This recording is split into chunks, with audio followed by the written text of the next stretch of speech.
It's like the chair squeaked as I did that as well. You made that so weird, and also you didn't start recording till after you pressed one, which didn't make any sense. It's because and we're keeping all this in because I'm in charge and I've said so. It's because I clicked it once, the button, and you obviously have to click it and then record to computer, not local. So I clicked, I was like, welcome everyone to hearing our discussion about how Mike starts podcasts. That's how we roll. We are back for Disney discussions, this time part 2. And I'm having to look up what the title is that we've called it. It is Disney Discussions, Sequels No One Asked For. Oh boy, are we in for a ride? So just to warn everybody, none of us have any notes apart from Mike. Oh, and we have talked, we've watched some special films, is how I would describe them. I would say at least 2 made me quite angry. So... I didn't realise half of them existed until we decided to do this. I was like... So, okay, hands up. It was me I am leading this because it was me who put Disney sequels on the table, having never seen a single Disney sequel. So I do hold my hands up that I tortured you all with this. But it's going to be a hugely entertaining discussion. So here to talk about it is obviously me, Ria, Femme on Film. We've got Spider-Dan. He's the Spider-Man. I am all of those things. Yes, that's me. And then obviously Megan. Whoop, whoop, whoop. And hello. And Genuine Chit-Chat himself, Mike. You would think I'd rehearsed this opening, but I had not. I don't know if you can tell. So hi, everyone. Hello. Thank you for hosting something that's airing on both, I think, the Feeder Comics Emotion and Genuine Chit-Chat. It's fun. I've got the notes, you've got the hosting, and Dan's got something, charisma, I guess. I've got a cold. Well, so have we. So me and Megan have both got cold, Good. and we are exhausted as well. So, Ria, you've got to have all the energy here because you're the only one not ill. I've got some quite manic energy. I can hear my voice right now, and I don't like it. So I'm not sure how this is going to go. I would say it's 1 gin, but it was a big one. So maybe 2 gins down. Okay. So Nice. It's going to go really well. So I think let's start talking about how this discussion came about. We did part 1, Disney, and we chose 4 fantastic films. I think we can all remember them, can't we? Yes. Yeah. Do you want us to say them, or do you... Tangled, Beauty and the Beast, Moana, Hercules. Hercules. I think you mean Hercules. Yeah, I think you mean Hunchbackules. Anyway. We're each taking a lead, and I, for some reason, decided to choose Disney sequels, as we've talked about, none of which I'd ever seen, and little did I know what we were in for. Now, how we chose these, I can't recall. I was looking back through our chat, and I think we all just randomly chose one. I chose what I would say is the second to worst one. Maybe we'll rank them at the end. So I thought we'll start with that, as I am starting this, and I think we should save The Return of Jafar till the end, because I've got a lot to say. Okay. And that's just really get me a little bit boozy before then. But I thought we could start. Actually, before we start on Bambi 2, how did all of you find the overall experience? Well, Megan's face is amazing. I don't really remember them, so it's kind of just a haze, really.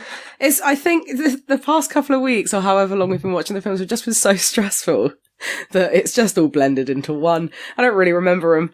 I mean, well, I was going to say, I'm not as stressed as you, but I don't think the problem is necessarily that we're stressed. That is an issue, but we've been watching other stuff. I think the problem with these films is that I watched them, and you fell asleep in a couple of them, but I watched them, and I even wrote notes. I've written notes here. I can't remember half the storylines because they're just so bland. It's like, I didn't find these films necessarily angered me. I just found the films just kind of bored me into apathy. I was like, I have almost zero interest in any of these films. They started to at points, and ones were better than others, and I didn't not enjoy everything, but it was kind of like, why am I watching this if I could be watching all the ones before this that are probably all better? The only one I'd say probably is Bambi's going to be an interesting one to talk about, but yeah. I'm sorry, fuck off. You do not prefer Bambi 2 to Bambi. No, not in every way. I'm not saying that. There's things I have to say about it, comparable differences. Bambi, the original Bambi is so fucking slow. And boring. It's so slow. Everyone talks so slow. You're just like, hurry up and speak. He that is bad. We'll get on to Bambi. Sorry, let's let Spider-Dan talk about his overall experience. But I think what we can say is basically fuck all of these films. More or less, yeah. Like they're very much, and I think they are designed to be like put something on the TV for your toddler sort of thing. It's fun. It's not fun. It's playful. There's nice music. There's nice imagery. Just stick that on. They're not full of depth of character. Of threat or peril. They are what they are. And mostly, I think most of them are very unnecessary. I think probably Bambi is the most unnecessary for me.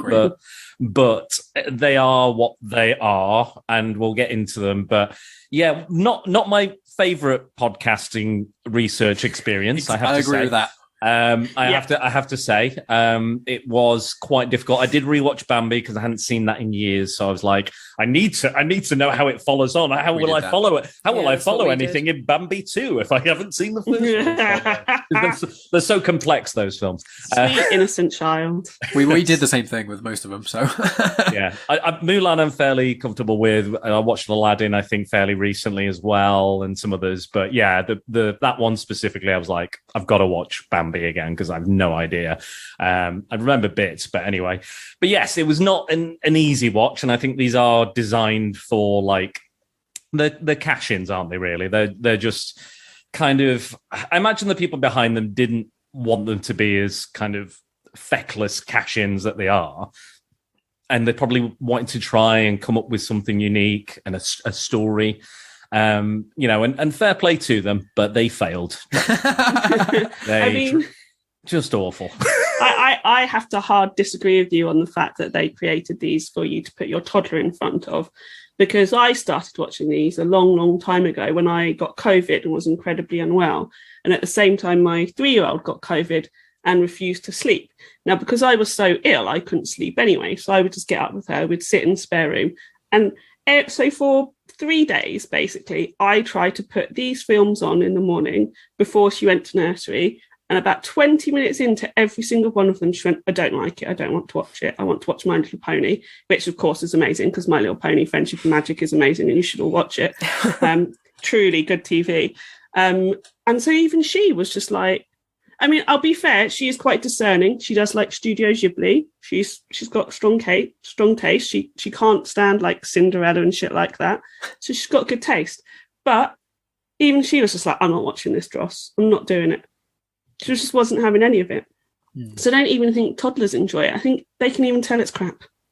I think with these as well, with this podcasting experience for researching the episode, it was, as Dan kind of described, we watched 2 of them, I think, and then it was just like, I agreed, we all agreed to do this because it was like, oh, we should watch some of the sequels. Maybe they're hidden gems. And then you watch them and you go, oh, this is the reason why even when you search for some of the names on Disney Plus, you just type in certain ones, just the name of the normal movie. And it's not, some of them don't even come up in the first sort of result. You have to type in the number afterwards because they're like, no one cares about these. Even when you watch Lion King, in the recommended, it doesn't say all the Lion King sequels. It says like the live action Lion King and then like Aladdin. It's one of those weird things where they're not promoting them at all. When Lion King came out, you would have thought, oh, let's push forward the sequels. And then you kind of watch them all and you go, they're all just meh to such a degree in so many ways that it's like, if they were actively awful and terrible, like unbearable, it'd be funny to watch them. So I'd be like, yeah, let's watch the crap movie.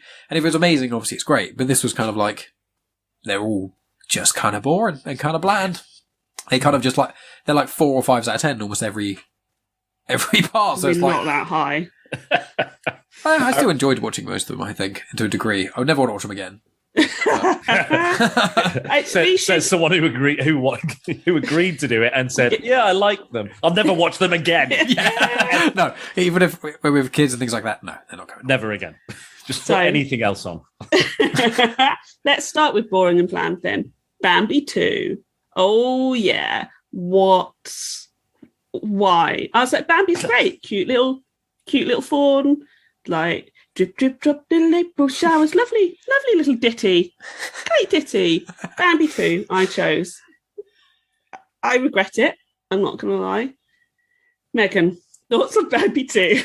I actually didn't mind it. I thought it was alright. I found the first Bambi so fucking slow. Like, it's only an hour and a half long, and I felt like it wasted 4 hours of my life. It was so long. Everyone talks so slowly, and like didn't even get to see the death scene. We were like kind of not hyped for it, but you're like, it's a build up to like this bad thing. I remember seeing the mum dead in blood. Like, I remember watching that. So when the scene didn't come on, I was like, have we just missed something? And then we tried to find it on YouTube, and it wasn't on YouTube. And then we were like, are we making this up? And then we like messaged someone else, and we were like, are we making this up? Like, is this something that you saw? And then they took it out. We found online that it was like the original too scary cut. for children. Before apparently. VHS, I think it was. When it came out on VHS, from that point, it was no longer... It was on VHS or DVD. From there, they just didn't have it in at all. So it was something like that. But I do remember seeing it. But yeah, I found the same with Bambi. It's just... But Bambi 2... I quite enjoyed it, if I'm being honest. I find the Patrick Stewart? No. What are you talking about, Patrick Stewart? The voice. I find... Now you've made me lose my train of thought. Sorry. Oh no. So I find the way that it goes back in time kind of slightly jarring, I guess, because it's called Bambi 2, but it's not a sequel, so that doesn't make sense. But Bambi 1.5. Bambi 1.5. But I thought it was alright. I enjoyed it. I mean, could you explain the plot though? Because bearing in mind, I watched this yesterday, and I was like, I can remember the plots to all of these films. Spoilers, I can't. Like the plot I found of Bambi 2 was Bambi's mum's dead. His dad goes, "Oh, I don't want to look after children. Blah, children. Oh no, children are fun. Ooh, splashing in some water. Ha ha ha." And then I met your mum in a field, and that's like the whole. film. He's got a character arc. He grows as a person. He learns to become a parent. He learns to become. So do you reckon that's what it is? It's like men can be parents too. Yeah. I guess. I think the whole arc of the film is the Prince of the Forest, as he's called, Patrick Stewart's character. He looks at his son and he goes, "Don't really like you." He does, totally. And then by the end he goes, "You're all right." It's more so I've thought about this, and I enjoyed the film. It was probably my favourite of all of them, I think. I know we're not meant to give ratings yet, but on the basis that I found, as Megan said, the first Bambi I found incredibly boring. When we rewatched it, I was like, Jesus. If we had a really young kid, we'll show it to them because it is kind of magical in some ways. But I remember enjoying Bambi when I was younger. After the April Showers bit, it's just boring. But when that song came on, Mike was like, I recognise this song. I was like, yes, of course you recognise this song. I was like, this is literally one of the most famous Disney songs. That song was known from Bambi. That was what I was... So yeah, I recognise it. Yep, it's April Showers. You'll recognise it from Bambi. Yes. Exactly. But I found that Bambi 2, I thought the animation was better, because this is one of the only films where the animation and the production is better than the previous one. When you watch them next to each other, obviously all of them have less, all the other sequels have less budget than the first one did. But because there's 64 years difference, even on less budget, it's way better. So the audio's better, the characters don't talk at one word a minute. The animation's better, although there's no cool April Showers bit. And it's only actually 65 minutes with credits. So it's actually really short, there's a slight character arc, Patrick Stewart's in it, and the animation's actually better. I love that you're comparing the original Bambi, 64-year-old Bambi with, the dated animation and all the different styles, the audio quality and everything. You're going, yeah, this one's loads better just because it's new. I didn't say I enjoyed it more. Better. No, I didn't say I enjoyed it more, to clarify, but I think both of them suffer from basically the same problems. It's just that Bambi, most people have nostalgia for. There's the April Showers bit. And because of the death scene, it feels like it has more weight to it. But that's also like going, Blu-ray's better than Betamax. You know what I mean? It's kind of like I see what you mean. Time has passed, like things have moved on creatively and technologically wise. We've moved on. So I don't know if it's a fair comparison to make. Well, I mean, they make films nowadays that are reboots or things like that, and they are worse. And a lot of the time they look worse than things. But that's just how I felt about Bambi. I just didn't really. I think it was just because the short of it, and also we watched Bambi in 2 parts, and I think that's the reason. Because Megan fell asleep, we stopped it and watched the rest of it the next day. Whereas all the other ones we just kind of pushed ourselves through. Yeah, I get so that tired. might have. If you watch Bambi 2 episodically, Bambi episode 1. part 1 and part 2, Bambi 1.51 and 1.52, you do that, and then you'll enjoy Bambi 2 more. That's the lesson. Bambi episode 1, The Forest Menace. Yeah. Well, you could, because the way the Bambi 1.5, which wasn't known as Bambi 2, it was known as Bambi and the Prince of the Forest, or Bambi and his deadbeat dad, or whatever you want to call it. And you could literally stop the original film, and then watch this, and then finish off. Yeah. I think that would work really well. It's like I described it when we watched it as like a giant deleted scene. It was like, this feels like a little deleted scene that would take 2-3 minutes off screen of just him meeting his dad. And they were like, why don't we make a whole film about this? It's like, but why? We know all the characters survive. Yes, but we could get Bambi to say goodbye 4 times. It's like, okay. All right. if that's what you want. But you get to hear Bambi, what's the word? Bleat. Is that the word? Oh, the Yes, bleating's funny. That's really That bit was cute. funny, I found when he's trying to roar really loudly and he's bleating. That cracked me up. I'm not going to lie. I like Bambi too. The bit in when they're saying the humans can mimic voices as well is proper creepy. It's very clever. I did find Bambi 2 incredibly boring, but I actually don't think it's the worst out of all of the ones that we've watched. And I thought, and there are some bits in which I did actually agree with you, Mike. I actually think the animation's pretty good, especially compared to the others that we've watched. And I do think there was something interesting in the storytelling, but it didn't go anywhere at all. Like, it ended, I was like, they literally just, this is where I met your mum in a field. End. What the fuck is happening here? But I found the bleating was really funny when he was trying to roar, right? Which was also funny because where have these forest animals ever heard of roar, which I found quite funny. But also, yeah, that bit when it's like, oh, humans can do the voices and Bambi's in the field. And it's like, that is fucking creepy. If I was a kid, I would be freaked out by that. It's a very clever way to portray animal. So it sounds. I was like, that is, if you personify it, that is basically how an animal hears these kind of things. It's like, I've never thought of it like that. It's very interesting. It's kind of like when you watch Wolf Walkers and it does the vision by sense sort of thing. And I was like, whoa, those sorts of things I do think are quite cool. Oh, I wish I'd just watched Wolf Walkers again. It's so good. So good. That is good. That is a good film. Far better than Bambi 2, to clarify. I will say, part of me was like, I got to the Groundhog Day section, and I was like, "Fuck me!" We are literally, like, quite literally and figuratively in Groundhog Day, because it's very much like the first film. It's very similar, and then there's all this tension about whether he'll see his shadow, and he spend like 10, 15 minutes on this alone, and it's the most boring bit. It's just like, oh, we might see his shadow, so spring won't come. And I was like, there's no tension here. I don't care. Like, He has no impact on me. Yeah. It's like, you know what? Either winter, like, scientifically speaking, winter's going to last as long as winter's going to last. The groundhog is not going to affect this in any way. And I was just like, why are we spending all this time on this? And then another thing was that in the first film, there's this big kind of dramatic sequence, which, I quite enjoyed, where the grown-up Bambi is with Feline, and, they're like, oh, we're rediscovering each other, falling in love. And then this big, angry, other young elk, deer, whatever you want to call it, whatever the fuck he is, some kind of forest animal. Whatever, I don't know what the stags now. The stags when they're adults. Stags, yeah, that's stags, right. Yeah, I don't know the animal kingdom at all. So the stags, there's both 2 young stags, and they're both kind of like, and this Rono is, as he's called. He turns up in this film, and he's very aggressively in the first film. Like, he basically is wanting to kill Bambi because he wants Feline, and it's very aggressive. Feline is clearly not interested in this guy and is terrified of this guy.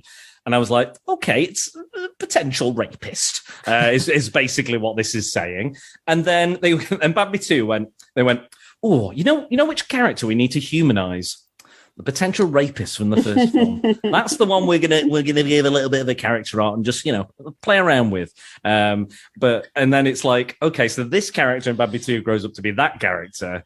I was like, yeah, it doesn't quite work for me. I think it's a problematic thing as well, but I don't know. Maybe I'm looking too deep in. I'm doing a Tony Farina now. I'm going into the. I didn't even think about that. I did, with him being that character from Bambi. It is that I did look it up because I was like, is it a different character? And actually, Rono is from the original book apparently, and then they name him in that second film. But it is a character, is the same character from that first film as well. Right, I see. Yeah, I mean, I didn't think they humanized him necessarily. I was just like, oh, he's trying to be tough and he's a weenie and he's scared of Bambi. I was like, that was his arc. I thought he was a dick. Yeah, he was an asshole, and then Bambi managed to at the end scare him off. And I didn't think he had. Yeah, that was it. But I was like, is that supposed to be him from the first film? Because I was like, that's probably not cool. But yeah, that's kind of what I got from it. It's definitely probably maybe the least offensive of the ones we watched. I'd say that like outwardly offensive to me because it's again, I do think the animation is good. I do think it is quality animation, and there are some sweet moments, some soft moments, and I was like, okay, there's got something to it. There's some emotional connectivity between me and this film. We won't go out on a date, but there's some sparks, minor sparks happening. It's go, okay, you're pulling at some heartstrings there, very, very gingerly pulling at those heartstrings. But yeah, again, Mike was saying that, it's short. It is mercifully short. So that is something to its credit as well. But part of me thinks as well that these had to be movie length, at least movie length quality and length to call it a movie. And Disney have just gone, just make the credits 15 minutes. We literally don't have enough material to fill a film, especially we're doing a Groundhog Day sequence. Like that's literally, and it just feels like that. I'm like, oh, the dad turns up. Oh, we're having a bit of a tussle. Oh, lads. And then that's kind of the end of the film. I did like the section where the other mother deer gets trapped. It kind of it's that whole the mum dying and that kind of past trauma comes up. And Bambi kind of runs back and isn't sure shouldn't he run? And I thought he was going to bite the little kind of band, which the dad does anyway.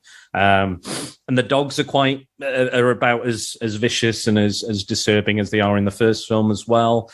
So yeah, it does have some moments, and Patrick Stewart does add some gravitas to the role as well, and to the film. I read on the IMDb he turned down literally like every Disney film and every role, like King Triton, Jafar, like all the good ones. And this is the one. He went. You know what? There's something to this one. There's something to Bambi 2. Sure. It feels Patrick Stewart to me. Though I totally get why he, as an actor and person, took this role. Like I was just like, yeah, I get it. It like he's totally the Prince of the Forest. I get it. Like it worked for me. I thought his voice acting really worked. There's a bit I can't remember. I wish I'd written it down where he like turns around and has a massive go at Bambi and is a complete arsehole, completely unfeeling. And I was like, oh no, Sir Patrick, why would you do this? But also great voice acting. Like, I think it seems like he might not have done, but he's just so good. He came in and took it seriously into his job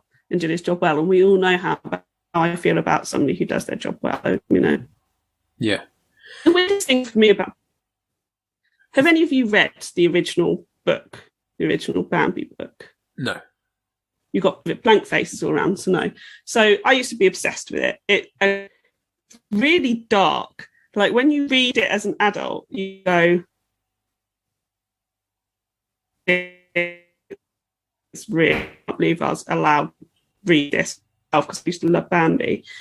And in it, there's like so much source material. So there's so basically they do the whole so there's another young deer like Bambi who is presumed dead, presumed shot by hunters, presumed caught by a pack of dogs, and he disappears for like half of the book and then comes back. And what happened is a human found him injured and raised him and puts, I think it's like I want to say like a necklace, but obviously deers don't wear it. It's like a halter or reins or something on him, which makes him feel, I can't remember any of the characters' names, I should have Googled it, shouldn't I? He makes him feel that he's safe from humans. So he returns back to all the deer, and then like the deer and the forest creatures are learning more about humans and to stay away from them. And they introduce this call that the humans do to attract the deer. And Bambi nearly gets killed by it. He gets sort of seduced by the call and goes out into the glade. And And then he gets shot and manages to run away.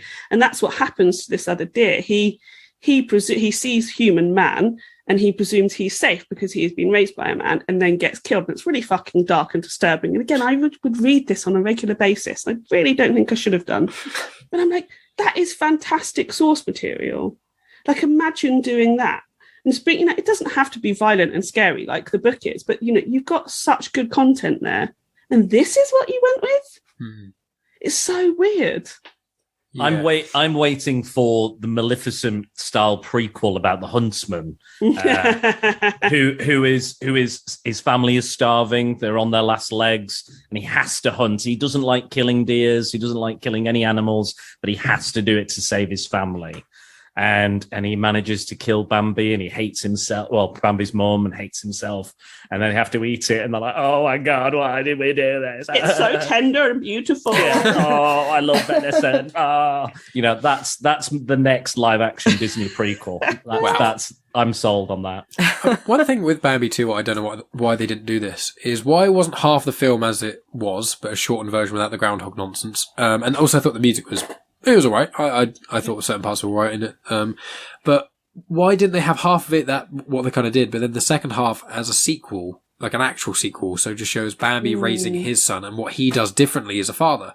That would be so cool. And then you can maybe see the dad there, the great prince, really old with like some unfathomably ridiculous, not correct in the animal world, but good to see, giant sort of antlers and things.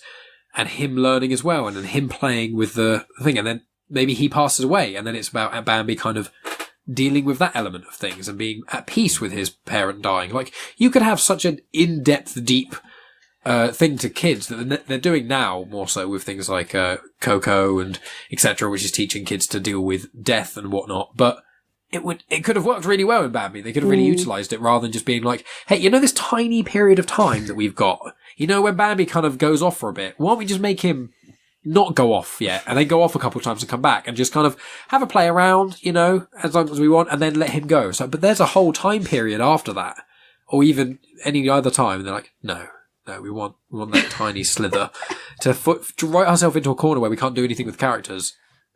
But you could even compare the way that his dad was with him, and Bambi's like, I'm not going to raise my son that way. Yeah, like that's the old way.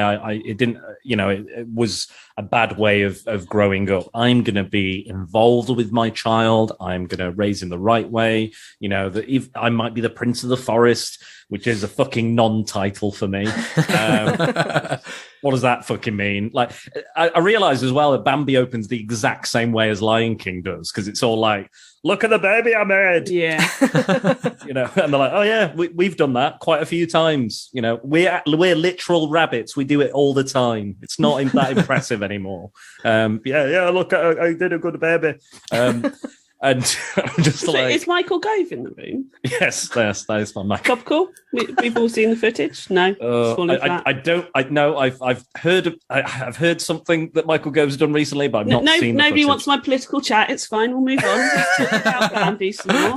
Hey, we've already talked about potential rapists, so I'm sure Michael Gove's one of them.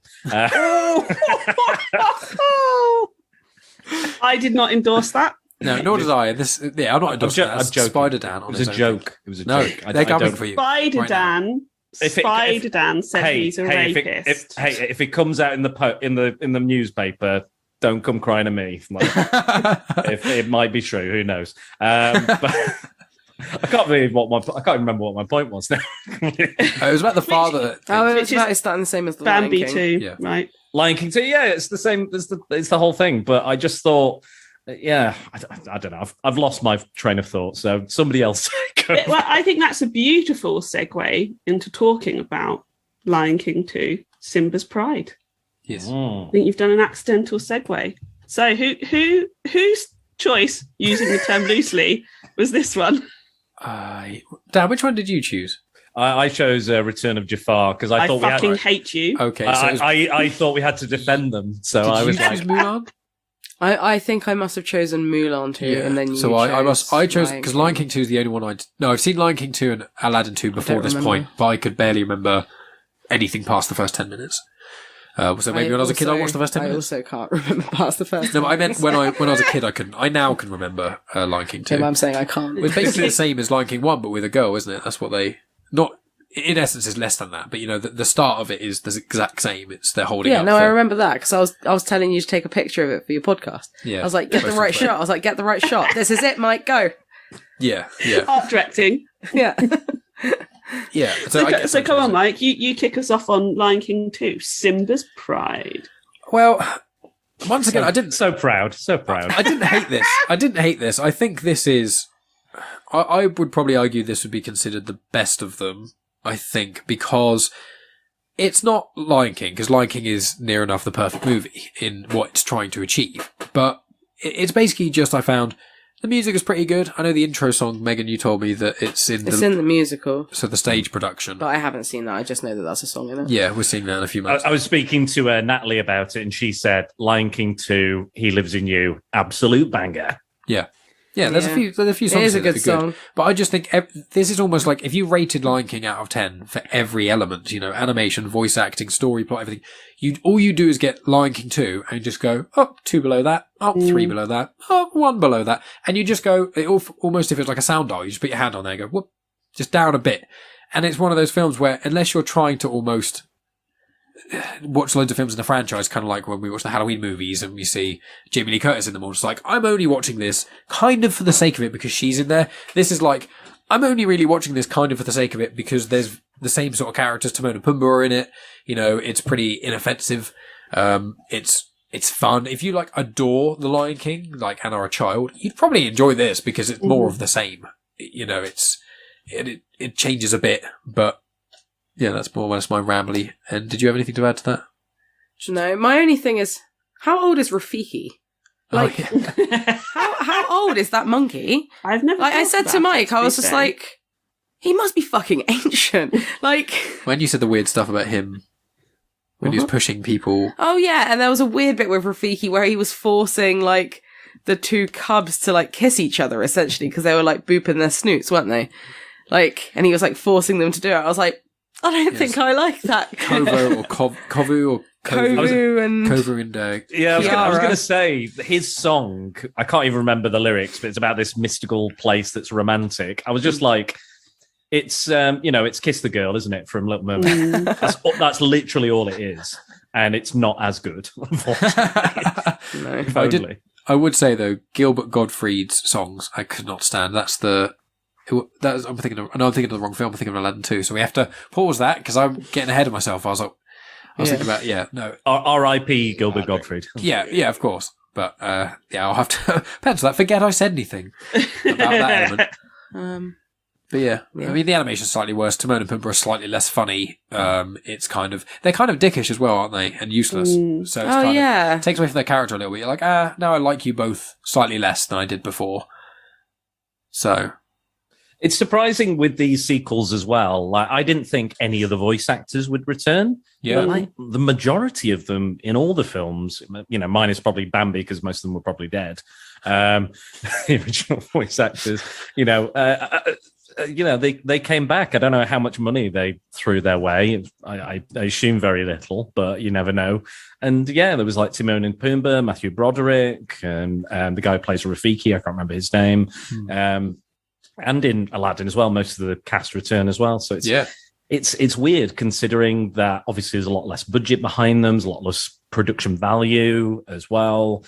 And obviously they're just worse in every way imaginable to the originals in most cases, minus Bambi. Boring old Bambi. It's surprising. I find that surprising because that they put their names to these things. I mean, as an actor, I've done some total dog shit, so I can relate in a way. But yeah, it baffled me really because all of these had some of the original actors return, if not all of them. But I guess voice work though, right? This is Pixar voice work where you're getting people to bond with each other beforehand and stuff. It's chuck them in a booth, say the lines, they get paid for it, few days work. I mean, and that's how I feel about a lot of the voice work in all of these films that we've watched. Return of Jafar. We're going to get to it. We're going to get to it. We're warming up. Lion King 2.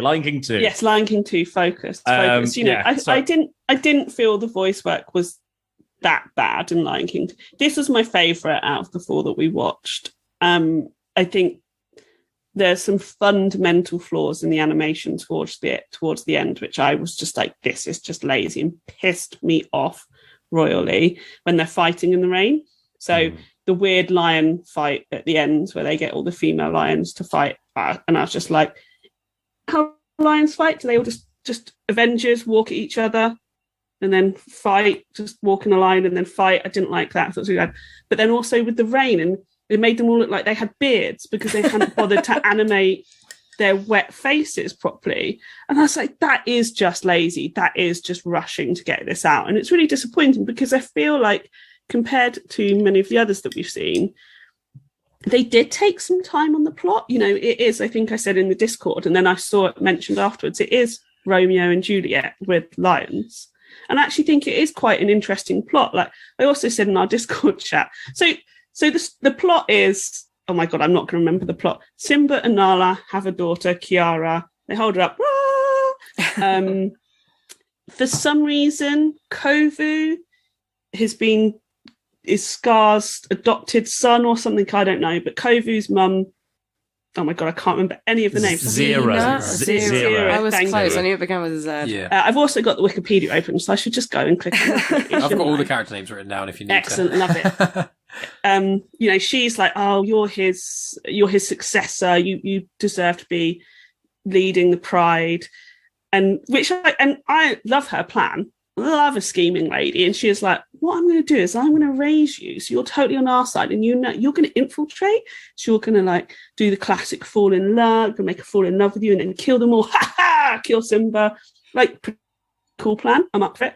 So that's how I'm just stealing the plot, by the way. So Kira's, you know, she's like a teenager. I'm going out, I'm hunting. Look at me go. Yeah, meets Kovu. Of course, they fall in love. She wants Kovu to come into the pride. Simba's, no. I'm Simba and I'm angsty, even though I'm a grown-up, so angsty. and they like Kovu saves somebody or something or other. I don't know. I can't really remember. And then, of course, they find out that Kovu's bad in quotes. He's not really, because he's fallen in love and he realizes the power of love and the power of good. And then they find out, kick him out in what I have to say, the animals of the African plain are a bunch of fucking cunts. That song, I'm genuinely outraged. That song, you'll never be one of us. We all hate you. You will not be one of us. I'm sorry. You are all rude. Outraged. So, cunt and rude. Pretty much. I love that. That's the order you went in. The last one's more offensive to Ria. Yeah, So- it is. Oh, God, I cannot stand rudeness. Yeah. Thank you. If you're going to be a cunt, don't be rude about it, you know? Yeah, exactly. That's the rule of it, you know? And then something or other happens. I can't really remember. Oh yeah, Kovu and Kiara run away. Love, kissing in the moonlight. Can you And feel Rafiki the love? there. Being tonight? forced to kiss by Rafiki. Yeah, be there hiding in the bushes like, yes, come on, children. I was about to do that hand gesture and did. Don't worry, because I'm the lowest form of comedy on this podcast. So don't I thought you were going to say lowest form of life. And I was like, oh, Dan, that's Whoa. about yourself. Whoa. Is that what these sequels have done to you? You know what it is? I am also a rude cunt. That's what it is. Oh, And then dear. there's this weird face-off that the lions do. Simba doesn't really fight, I noticed. Sounds about right. Classic, man. Well, actually, in the actual wild, that would be the case because the women are the hunters. So it's more so him I being like, don't think we should be basing things, Mike, oh. on the animal kingdom, okay? But it's Lion King, isn't that the point? Is it though? Because I'm pretty Kind of. certain all these animals, like, yay, a king, he literally eats you. They were like, yay, more lions to eat us. Breed more lions that are going to eat us. I mean, that's a fundamental flaw in all of the Lion King. I mean, stories. I think the whole circle of life thing is like, yeah, we have to eat you because you go back into the ground and make the trees and you're born again. So yeah, we got to eat you. So that's it. And we're the kings. So deal with that and you'll worship us. That's the way like it works. A cult. Yeah. The lions have started a cult over all the other animals. They're just Lion King 2, anyway, that's Jonestown. Yeah. This is a podcast idea I'm going to have to work on. I'll workshop it and come back to you. And then, so they have this weird fight in the rain. And then all of the bad lions go, oh no, this isn't great. We don't want to fight. And then they're part of the pride. And that's it. But actually, it was quite good. I was like, this is quite entertaining. It's a cute little love story, even though they're forced to kiss. I totally agree with you. That's pretty bad. Which I didn't think about until you said, I was like, oh yeah, that's really that's not great. And also, I just want to know how old Rafiki is. Because and he must be super old. Like, well, Mufasa was because he's pretty old when Simba's born. Like, he's not young. He still looks the same. So maybe he's like the kooky. He's like the equivalent of like the Nan in the Nan in Moana, isn't he? He's like the weird one. I wonder if it's... Grandma Tala is a legend. Let's not compare to a creepy monkey. Wait till Moana 2 comes out when there's manta rays pushing Moana towards another... Oh, go on. Whoop. Over there. I'm gonna Google it. Rafiki age. How old is Rafiki? Because I assume I wonder if they're doing Simba it too. No, I wonder if they're doing it compared to like the animals themselves. Because obviously primates live a bit longer than a lot of other animals in the animal kingdom. Because obviously we are also primates and we live quite a long time as well. So it's like compared to like other things. I wonder if that's part of it. Even if a lion, right? Like an adult, for it to become an adult is like 8 years, let's say, for argument's sake, because I feel like that's fairly accurate for Sounds like a cat. I know as little as anyone, so like, yes, let's go with that. guessing. 8 years, Megan says. 100%. Right, okay, so Megan Attenborough. Simba was born 8 years later. Let's say that's when he has Kiara. Yeah. Yeah. 16 years. So that's 16 years. Yeah. And then she also gets older. Yeah. So that's probably it's like a 20-year-old monkey. Like more than that. He was old at the start. Don't worry, guys. Reddit has provided the answer. Reddit does everything. So here we go. Rafiki. Oh boy, a tricky one. Lol. In relation to the lion years, he's for sure at least 100 by the franchise's end. But mentally, in his 70s or 80s, 62 during the Circle of Life, and 82 at the end of the first movie. So it's 20 years past. Apparently. Well, then in the second movie, then he's what?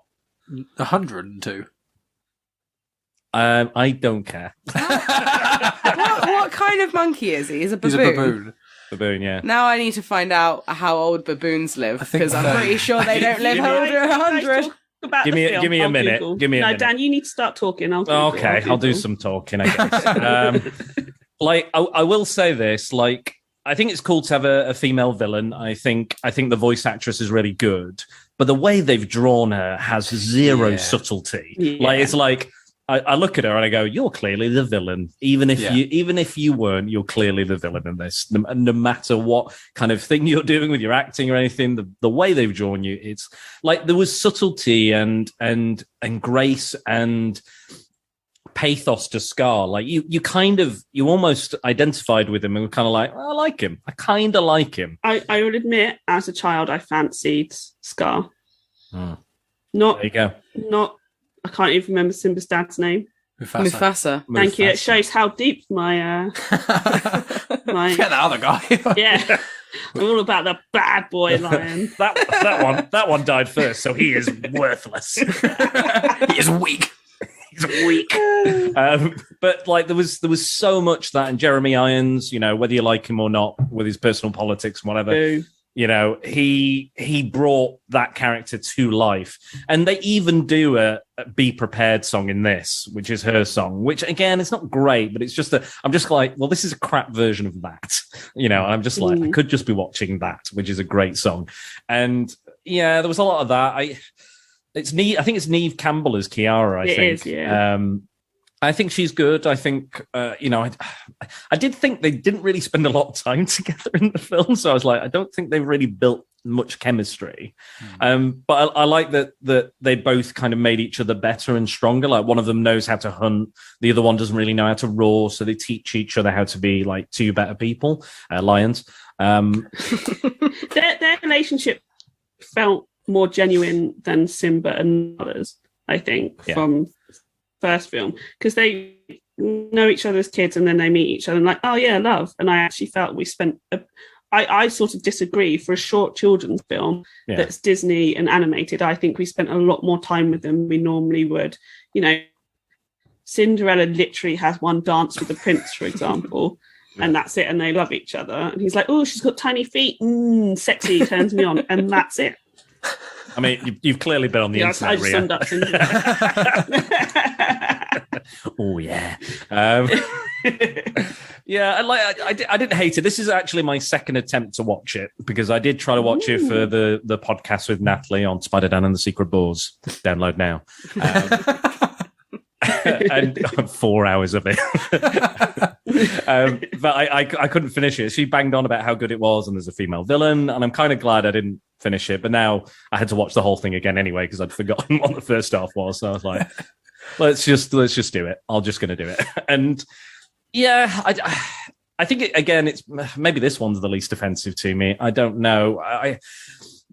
There's like in every film, I think I found myself laughing at least once. Like there's at least one bit of comedy where I was like, oh, actually, that is a good joke and it's well delivered. It is funny. Or there's a moment where I'm laughing, if it's, Bambi getting his porcupine spike up his ass or, something like that. There's there's a great moment in Mulan, which we'll talk about, which really made me chuckle.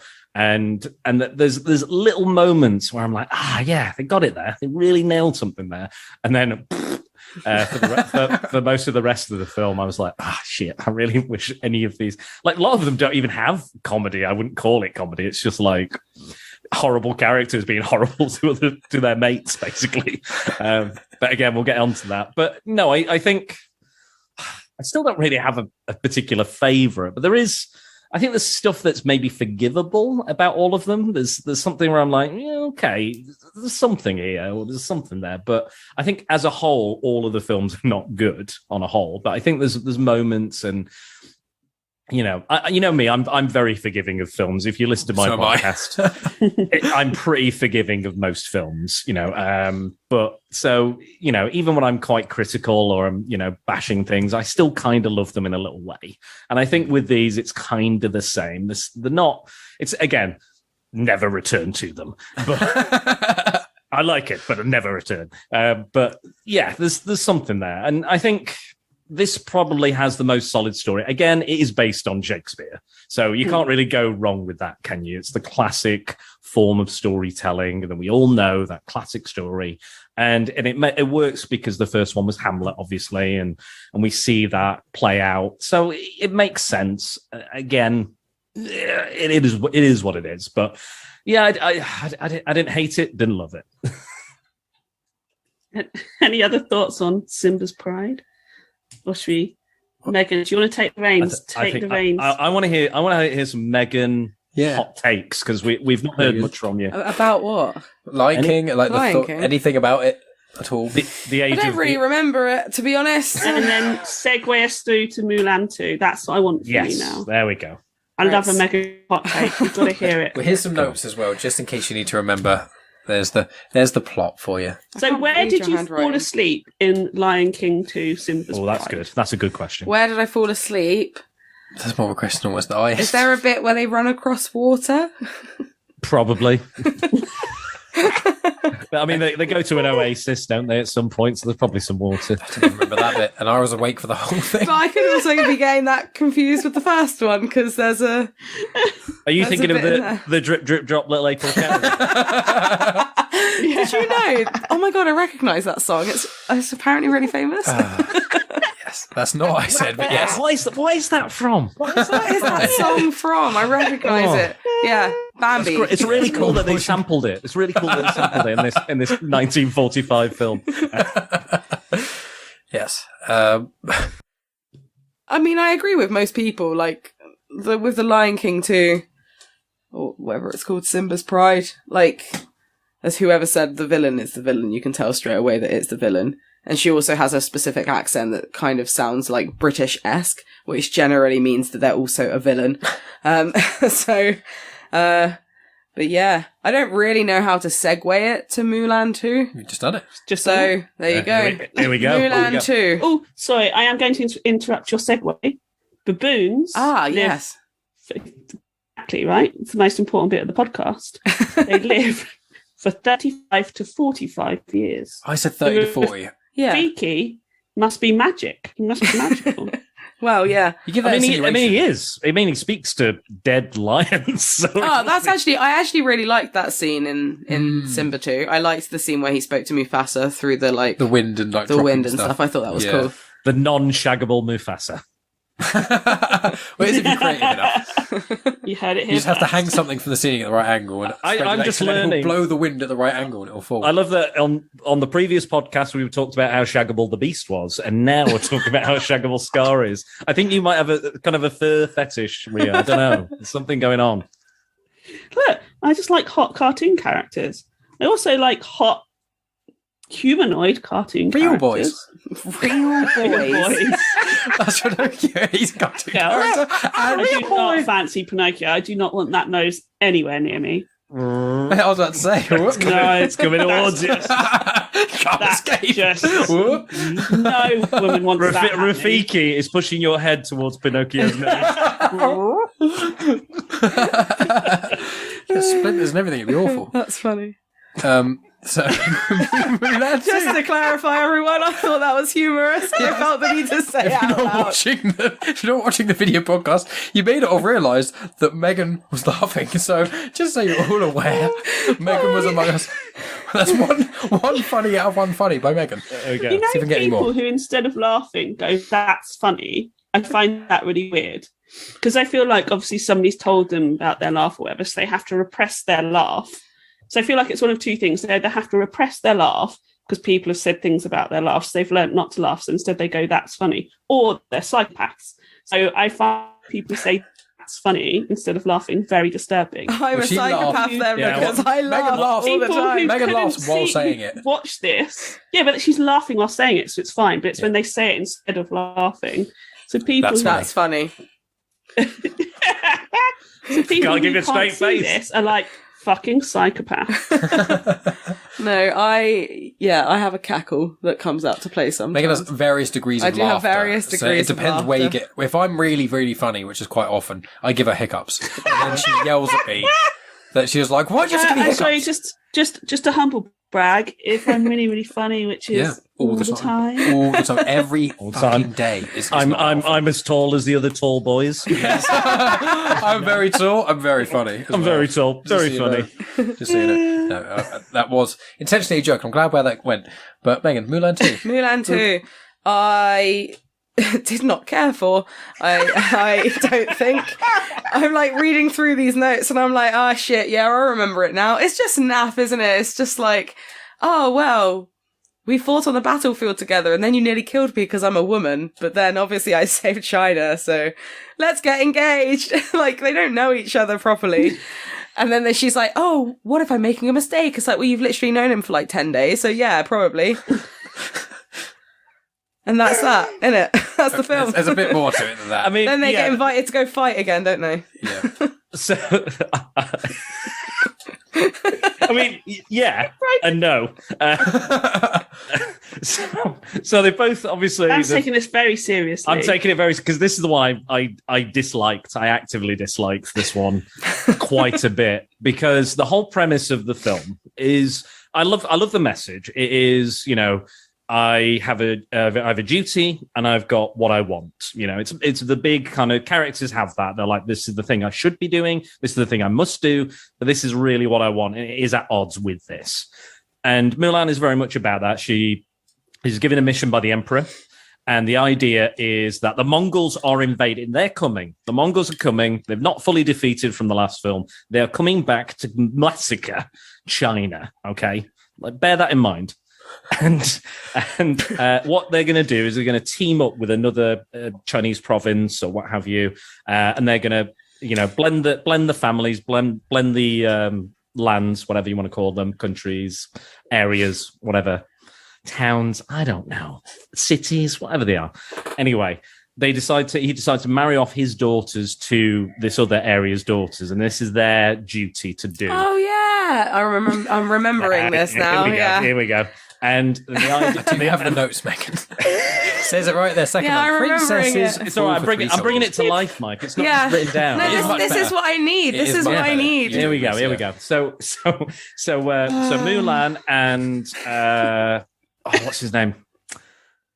General Shang. Yes, yeah, Shang. They are tasked to protect these. Shang, not Jack, which I thought his name was for ages in this film. Or Shere Khan, which is what Mike keeps calling him. I said that once by accident, and then that's the Jungle Book, but okay. I said it once by accident because I couldn't remember. I was like, I swear it's with a shirt.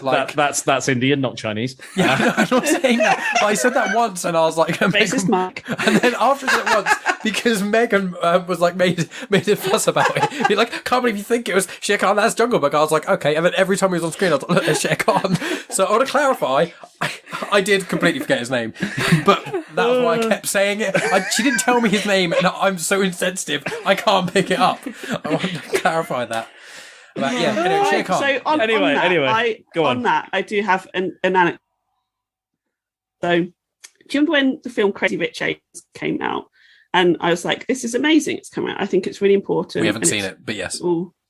But, not a single white person in the cast, all of this sort of thing, fantastic. And I think it's wonderful representation and all of this sort of thing, blah, blah, blah. And it made loads of money at the cinema. I'm really distilling it down in quite offensive way. Then I apologise for saying blah, blah, blah, blah.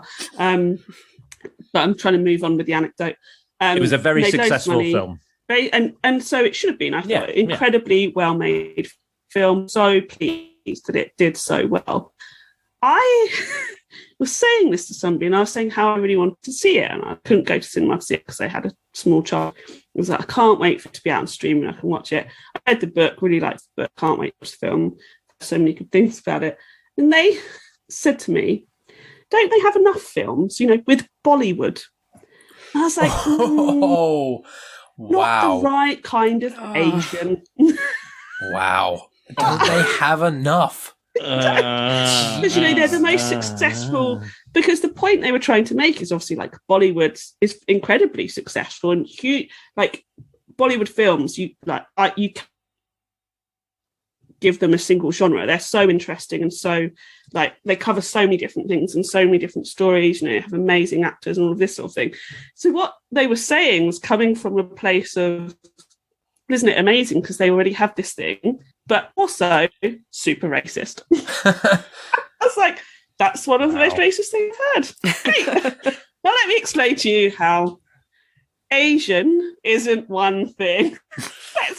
Let's go Google. It was a complete madness. Couldn't believe it. That is absolute madness. That is absolute madness. Can't believe somebody said that. Oh my God. Let's move on. Anyway, so the Emperor's marrying off his daughters, and that's their role. Shang and Mulan are going to protect them, and they hire the guys from the last film, the likely lads from the army, who can't get girlfriends because they're useless. Because they are three of the most hideous people ever. It's not because they're useless, it's because they're all horrible. And what they want from women is horrible. They all just want women to do whatever they say and think they're gods and worship the ground that they walk on. Fuck off. Yes, I agree. No, I agree. And they meet up, they fall in love with the three princesses, the three blokes, and obviously they fall in love eventually with them. God knows why. So the only men who've ever been nice to them ever, I think. Ever, or maybe even ever spoken to them. Potentially, apart from family members. And you don't want to get involved with all that. No, this is very Game of Thrones. I was going to say very Cersei Lannister. But yeah, and that's the plot of the film. And the dilemma is that they want to marry these guys because they like them and they don't want to do this. But obviously all of China is at stake. Oh no, what are we going to do? And and it comes to, I'm going to spoil it, by the way, if you've not seen Mulan. It comes to the end, and Mulan is going to do it herself. She's going to say, I'll marry this guy to save all of China. I'll do it. Like, that's what I'm going to do. You guys go and do your thing. This is my duty, and I'm going to fulfill that. And then Mushu comes in at the end, who's an absolute arsehole in this film. Yeah, he is a fucking They prick. ruin his character completely. Awful. I was so angry. He's the villain. He's awful. the villain. Why did they turn the lovable? They're like, Eddie Murphy can't do this. Let's destroy his legacy. It's like, what? Just add a villain. Just have someone going. Well, they had bandits for 2 seconds, and then they were gone. You've got this Mongol army that's supposed to invade at any moment. Why don't you show that? And then the thing is, the film ends. Shang turns up because he's thought to be dead, and that's why Mulan's going to marry herself off. They all turn up at the end, and the Emperor's like, "Oh, I guess that's fine." That's literally how it is. It's like, okay, we understand. No worries. Because the golden dragon of unity, who's Mushu is pretending to be, gets them all to disagree to this marriage idea, and they still have the unity. But they don't really. There's nothing like signed or anything. And then they go home. Shang meets Mushu and all the ancestors and stuff. And then they're like, "Oh, love you. You're great." And I'm like, the Mongol army is still coming. I don't know why everyone... That's not been resolved. They are coming. Like, everyone's like, "Oh, isn't it great? We had this little adventure." I was just like... at least, like, get ready, because you just stood like nothing's gonna happen. Like, we'll be fine. Like, why? Like, for me, the main issue with that is I'm not a fan of arranged marriages and stuff, and I get that. I get the conflicts, but why put that on it? Mm-hmm. Like, just have it as arranged marriage is the done thing, okay? And they don't want to do it. That's enough of a story. I think there's enough to mine there. And again, we're not shown this army. It's literally just like throwaway bit of dialogue, but that is the whole premise of the film. And they're going to die. They're all going to die after this film. That's why there's not a Mulan 3, because they all died. Oh, sorry. But yeah, and Mushu is the worst of the worst. He is the villain. I agree. Really. Absolutely sucks. He makes the film almost... He like with... I spoiled a little bit, but I think the films are getting worse as we're discussing them. I think it's quite apparent. I think Ria chose the order specifically of just that. But I found that Mulan 2, I was like, this was the one where I was like, the plot's not really going anywhere. As soon as there's 3 princesses and 3 male friends. Like, oh, for God's sake. It was like, within 5 seconds, you're just like, oh, okay. That's what's going to happen then. And they take so long. And there's that one who doesn't really like the guy, and he doesn't really do anything different. And then she still likes him anyway. Oh, yeah. It's the skinny one, the last one. He is insufferable. Oh, he's so annoying. He's so annoying. It's just like, shut up. This is why you're single. Shut the fuck up. Yeah, it's awful, isn't it? It's just the whole film just plods along. His little bun that he has. Yeah, little top knot thing. Yeah. It's not a great movie. And obviously the girl who loves eating and loves food has to go with the guy who's plus size, doesn't she? It's like, oh, well, we're a perfect match. It's like, okay, right, sure. But yeah, Mushu is the fucking worst. Oh, I hate him so much. It's like Donkey, but he had the mind of Lex Luthor. He is the fucking worst. He is. I really did not like this one. I don't know if you can tell. He is the absolute worst. One of my favorite. I looked at the IMDb trivia on these films. There's not much, and one of my favorites was, unlike the original Mulan, this film was panned by critics. Yeah, no shit. Awful. It does make me really sad. So for Advent, for Christmas, my daughter chose to have a Disney Advent calendar. You get little Disney books in it, right? So it's got lots of the stories from the Disney films. And the Mulan one is her absolute favourite. And she's only ever seen the film once, and she's obsessed with it. She thinks Mulan's amazing. She just like is really excited by her character and by the book. And she's always like, "Can we read the book? Can we read Mulan? Read Mulan?" I have to read it like every night. Well, that is a way to ruin a story that you like, by the way. And you have to be like, "Yay!" And then she got her sword and defeated the Mongols. Yay! But the Mongols aren't all bad.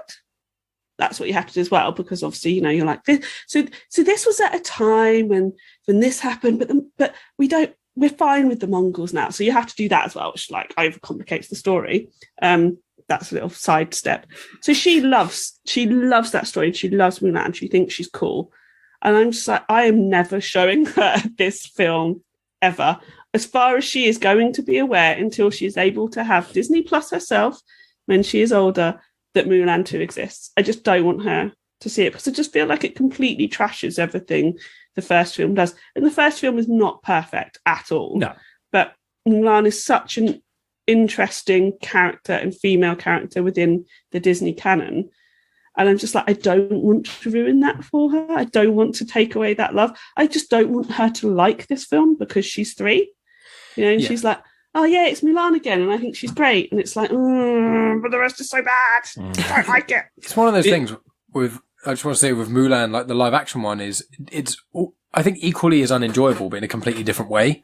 Where Mulan, the live action one, was completely soulless and pointless. It's like, here's a film that's worse than every martial arts film you've ever seen, and there's no blood or guts or anything crazy like that to grab your attention. There's no humour. There's nothing original in this entire film, and there's an animated version that's better in every single way. And it's like, one thing that is connected between the live action and the sequel is that I fell asleep during both of them. When they're both just kind of, but both of them are soulless in different ways. It's more like the live action one is literally like it's a shell, I find, of a film almost. There's just that magic something. I haven't watched it. Living. It's not good. Yeah, neither have I. I think I'm done with live action Disney remakes. I'm really. I like the Jungle Book one. I want to put. I really like the Jungle Book. I didn't see it. That's the one. That's the one I didn't see. I've seen Jon Favreau. Okay, maybe I'll give that a go. I don't mind that one, but I don't like the orangutan scene. Yeah, that's pretty creepy, but it's cool. Well, we're going to do, maybe one of the things I'm going to stand then is once we're going to do, are we going to do, oh god, live action to normal. Can't wait to hear so much auto-tune. Yes. Yeah. So I've not seen Beauty and the Beast. She's got a beautiful singing voice. I've not seen the Beauty and the Beast live action. Don't even remind me. No. And there's The Lion King, Jungle Book, and Aladdin. We've seen them When does the Little Mermaid one come out? Because I am excited about that, even though I think the Little Mermaid is really not good for feminism. But I wonder if this new one, they're going to tweak it in the right way. I doubt it. I suppose the main point of the whole film is literally the antithesis of... Oh, it's kind of like, in some ways, Greece, isn't it? It's like, change a lot about you, take parts of you away to be with a person. It's like... Yeah, but of course the original story shows you that that's bad, that that's not what you should do. Anyway, we're not talking about The Little Mermaid. No. That's a whole episode on itself. I wish we had watched The Little Mermaid too. I've never seen it, but I imagine it was better than half of the films that we watched. I wouldn't put your faith in that. I would not. I find it's almost... For me, it's almost been the more popular the film is almost the worse the sequel is, in a way. Lion King's a bit of a slight anomaly, I think, but they did quite a safe... We should do the third films next. I mean, the third... I remember liking... Oh, really? Really? Fuck. Well, there's 3 Lion Kings. The third Aladdin apparently is better than the second. And apparently Robin Williams is back in the third Aladdin film as Genie. King of Thieves. Okay. A lot of people I posted on social media, and some people were like, oh, that film sucks. But the one after I didn't even know that a lot of them had even sequels, let alone third films. I knew Lion King did, because I've seen that. I mean, Lion King has 1, 2, 1.5, 2, and 3, and then a series. Really? I do remember hearing about Lion Guard, which is on Disney Plus, and it's kind of like the Avengers, but the African plains sort of thing. Yeah. But not Black Panther, though. No, not Black Panther. No, not Black Panther. The animals on the African plain is what I meant. But yeah, it's that kind of sounds interesting to me. That's my sensibilities, I guess. You go watch that, and you'll have something to bring when we do the third Lion King film. Yeah, I'm not doing like TV shows that were spin-offs. I've seen a lot of them, actually. I'm kind of on board for the live action remakes. I don't know if I'm on board for the. In all honesty, we might have to wait a while. Like we'll do a few others. We've got I'm very excited. I know we're not at the end or anything yet. Sorry, Ria, but I'm very excited for yours, Dan, because I've not seen most of the films, and the only one I have seen I can barely remember. What is it? I've only seen Black Cauldron, Dragon Slayer. Oh yeah. And Watcher in the Woods. Watcher in the Woods. None of them are on Disney Plus. I'm guessing. So I'm a lot older than all of you, aren't I? Because all of those films were something I watched as a kid, and I remember being quite disturbed by. So I saw Black Cauldron as a kid. I've seen Black Cauldron, but I haven't seen any of the others. I don't remember anything about it. I saw Return to Oz. So these are all like early 80s, kind of late 70s, weren't they? The ones we're talking about. And yeah, I've probably got another 3 we could do as well that are on Disney Plus at some point. But I thought I'd do the ones that even Disney doesn't want on there. They're ashamed. They're ashamed of them. But yeah, we'll get to that. That's another podcast. Yeah, sorry. That was my fault. Sorry. I'm much more interested in talking about that than I am Mulan 2. Yes. Oh God. Oh yeah, and the music. Also, I noticed that when Mushu's having his bath and he's being unfucking bearable the entire thing. Also, one of the main issues, apart from the Mongol army on its way and nobody's fucking bothered about it, the main issue I had is that Mushu gets exactly what he wants. Yeah, and he did one good thing in the entire film. Right at the end, up until the last minute, and he gets everything he wants. He should have stopped and gone, oh, at least Mulan's happy. Cut it there. At least Mulan's happy. He suffers, but Mulan is happy. He's done the right thing. He's sacrificed his personal happiness for Mulan. Cut it there. Don't give him all this other stuff like, oh, he's got his pedestal back. I was like, no, shouldn't have happened that. Bad writing. At the end, one of the Guardian spirits, oh God, Mushu got what he wanted. And I felt that. Yeah. That was like the truest part of this film. I felt it deep in my soul. Yeah. It was.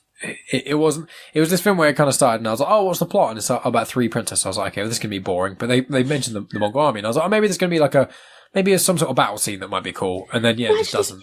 And then you go, "Oh, so you've basically taken." So you've got Mulan the live action, which is taking the soul and anything else out and just having just action. And then, because in Mulan 2, all you did was this pithy wandering about nonsense story, like a tutorial side quest in an RPG that you do. And you're like, well, I'm glad that was over. It's trying to teach me how to press the attack button on a vase. And now I've got the gist. I can go out and live my life. It was so drab. And then by the end, it's the most accurate description of Mulan 2. It just kept feeling like I know that you both love The Witcher 3, but it totally has reminded me of a Witcher 3 side quest. Totally something. I think I'm thinking about the same one. Is it the woman with her pan that you have to find? Oh my God, I remember that one. Jesus Christ. Yeah, she was like, oh, I love my pan. Where's it gone? Yeah, it was like a really dirty, grotty frying pan. Yeah. That was really early in the game. It's one of the first side quests you come across, I think. Well, again, it depends where you go in the game, but did you do the one with the baby in the oven? Oh, is that where you can choose to? Yes. Fire, yeah. So you've got a choice. There's this demon that's attached to somebody, and the only way you can get it off somebody is by doing a worse thing and have it attached to you. And then while it's on its way towards you, you can kill it. And basically, this woman's like, I've got to put this baby in the oven. So you've got the choice to either put the baby in the oven or to not put it in the oven. And obviously, I chose to put it in the oven because that's me. But on the other side, there's an opening and she pulls the baby out. So the demon thinks that you've killed this baby, put it in the oven, but actually you've not done it at all. And then you get to kill the demon.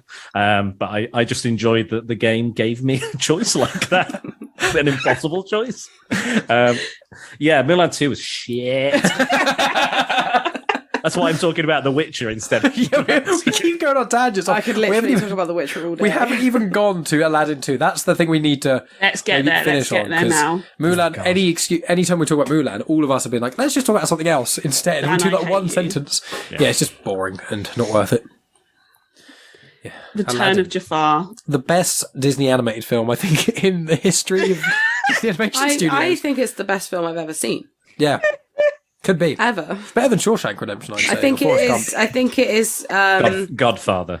Godfather wishes it was returned. Yeah. I think it's non-offensive, and I think everything is fantastic, and I love all of the voice actors. You loved the singing, didn't you? I loved the singing of that person. It was fucking shit. And he did 2 songs. I hated it. And he was featured in others. I was like, just stop singing. This is painful. Like, how many songs did he actually have? Because I felt like he had every song and it was never ending. He had 2 solo songs, I think, and then also he featured in 2 or 3 others. I think. I might be just imagining that. But I know I'm fairly certain he did at least 2 by himself, because he had the one and Megan was like, God, that was awful. And I was like, yeah, thank God that's over. And then like 10 minutes later, it's like, let's go again. It's like, oh God, no. Yeah, it was horrible. Oh, way to take the joy out of it. One of my favorite jokes in the film is just one of the characters' names, and his name is Abysmal. Oh, yeah. Like that was it. That was one of the best jokes in it. That's the entire highlight of the film. I was like, clever. I did a Megan. I went, that is funny. Don't even give it your humour, Aladdin II. You don't deserve it. Yeah, this was definitely. It was already not as good from the beginning, because even the like rendition of Arabian Nights, the singing was a bit like pitchy, and I was like, "All right, okay, don't sort that out." I read on the IMDb that was like not the audition tape, but like the first go at it. So that's probably why it's. I will be a little bit forgiving to this as well, because this was meant to be a TV special to launch the animated series of Aladdin. So it was never meant to be a movie per se. It was meant to be an hour special or something, or 3 episodes put together. Yeah. That's basically what it is. And it kind of feels like that as well. And you can also tell by the animation quality, it's a bit cheap. And it's not very good at all. You're just looking at it and going, fucking hell, this is not good. And so I will forgive it. It is probably the most action-packed out of the ones we watched, I'd say. To some degree. It's the same. But that's the thing. It's just the same thing over and over again. I'm sure the same thing happens at least 3 times in this film. And I couldn't sit and properly watch it. I had to do something else. I was like, so we're moving. So I was clearing out some drawers. And I was like, oh, if I not be watching it properly, I'll rewind it. And I was like, fuck, why have I rewound it? Because it's just the same thing. Rewind, how old am I? Like, skipped back. I was just like, oh no, it's just the same part of the plot over and over again. Yeah.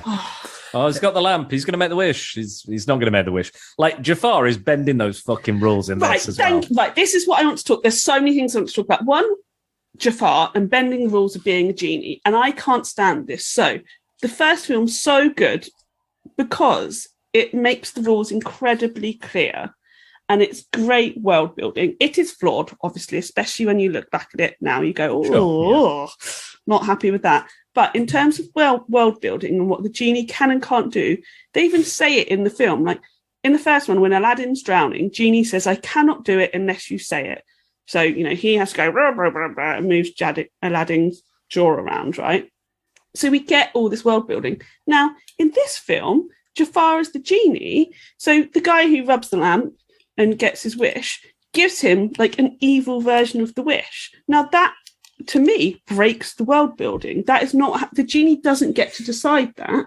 The genie has to fulfill the wish. So twice he gives him a bad version of the wish. So are there good genies and are there bad genies? Well, if so, you need to establish that in the world building, but you do not establish that in this story. You just need a little thing where it's like, oh, the mysteries of genies. Some genies are good, some genies are bad, but they don't bother doing that. So therefore it doesn't fit into the world building. Yeah, so how can he do what he does? I've heard in other things that, like other shows or films that I've watched that have genies, is that you have to be specific about your wishes because genies can be tricksy. So I guess... In The Witcher, there's the djinn, isn't there? Well, yeah, but like, there's been other things that I've seen that have a genie, and it's been very specific. You have to say specific things because they deliberately. Yeah, it's very like be careful what you wish for, isn't it? It's that whole like if you say, "Oh, I want loads of money," and then they just drown you in money, or it drops on your head, and actually that amount of money is quite heavy and kills you. That sort of thing. So I guess it depends on the morals of the genie. But as you said, they didn't say it in the films. But obviously, normal genie is a good genie, but Jafar is inherently evil. But they don't say it. Yeah, and like they're like I'm gonna quote the film because it's kind of what I feel about all these 4 sequels. It's surprising what you can live through. So, like, I think what would have been more interesting and would have stuck with the world building that Ria was talking about was if, like, as Abysmal was totally in charge, he wants the wishes, he's going to do that, but all the while Jafar is in his ear manipulating him and like, oh, wouldn't you like this? Or you never really liked Aladdin, did you? You know, he made a fool out of you. Why don't you do this? Why don't you wish for this? Like, if he was doing that like a little vile snake that he is, you know, literally turned into a snake in the first film, do that. Don't just be like, I'm going to sort of kill you. And like it literally, Bismarck could have at any point just go, wish the genie away. Yeah. Yeah. And he nearly turned to Jafar human. And he like traps him in a chest or something at some point. Like that could kill him. So therefore you are you go back into the lamp. So you're not even thinking it through. You're not even thinking it through, Jafar. Come on, Jafar. We know from the first film you're not that dumb. Come on, Jafar. I want to know as well, why is it with all these sequels, does it have to be some sort of vague redemption story in it? Or some sort of bad person going good and that sort of thing? It's like, they're like, right, so the first film we had a baddie, right? You know what we need to do the second film? What? Let's have a baddie become good and then maybe go bad again, but be good. And you're like, right. What, in every one? Yes, let's just do that in all of them. Some of them will be main plot lines, some will be side plot lines, but let's just have a baddie kind of flip the sides. Why? What reason? Who was watching, Aladdin and going, that Iago, I really wish he was a kind of a goodie. Iago's also another insufferable character. So why? And they were like, oh, Iago, and then they're being really nice to him and stuff, and then he was like, oh, maybe I shouldn't do all these bad things, and he just lets it all happen. Yeah, that really pissed me off. Because where's the arc here? He's basically just self-preservation to such a degree. He's basically semi-manipulated both parties, taken a step back, and then whoever's left has gone, I did like you. You're the one I liked. And they're like, okay, that's cool. You're fine. It's like, what? Yeah. It really pissed me off because there's one bit where Jasmine's like, no, he's a baddie. Like, I don't like him. He betrayed us, blah, blah, blah, blah, blah. And then, she has, one conversation with Aladdin, and then Iago suggests that they go on a carpet ride, doesn't he? Because obviously that's the plot to get them there. Yeah. And she's like, oh, that's such a nice idea. Thanks, Iago, and gives him a kiss on the cheek. And I'm just like, literally 10 minutes ago, you were suspicious of him? I don't understand how you can have possibly switched. And she was right, and they're all right to be suspicious, because he did betray them, but there's just no repercussions. And then they just forgive him anyway. Ugh, whatever. Yeah, and the same with the whole thing with Mushu in Mulan 2. It's like, oh, you did all these absolutely horrible, borderline unforgivable things. Yeah, but, I'm a small, weak kind of thing, and I guess, I'm kind of... So in some ways, I say some funny things sometimes. So it's like, oh, well, you can come into our house then, live with us. Like, what? It's like, who watched the first film and went, do you know what we need? More Iago. Who did that? Who went, that's the breakout character from Aladdin, Iago. Like, what's the voice everybody wants to hear in the sequel? What is that voice? Singing. That melodious tone, that beautiful singing voice. Which one is the one we really want to hear? And I loved Gilbert Gottfried. I think he's great. If you've ever seen him, there's a YouTube video where he reads the 50 Shades of Grey, which is absolutely hilarious.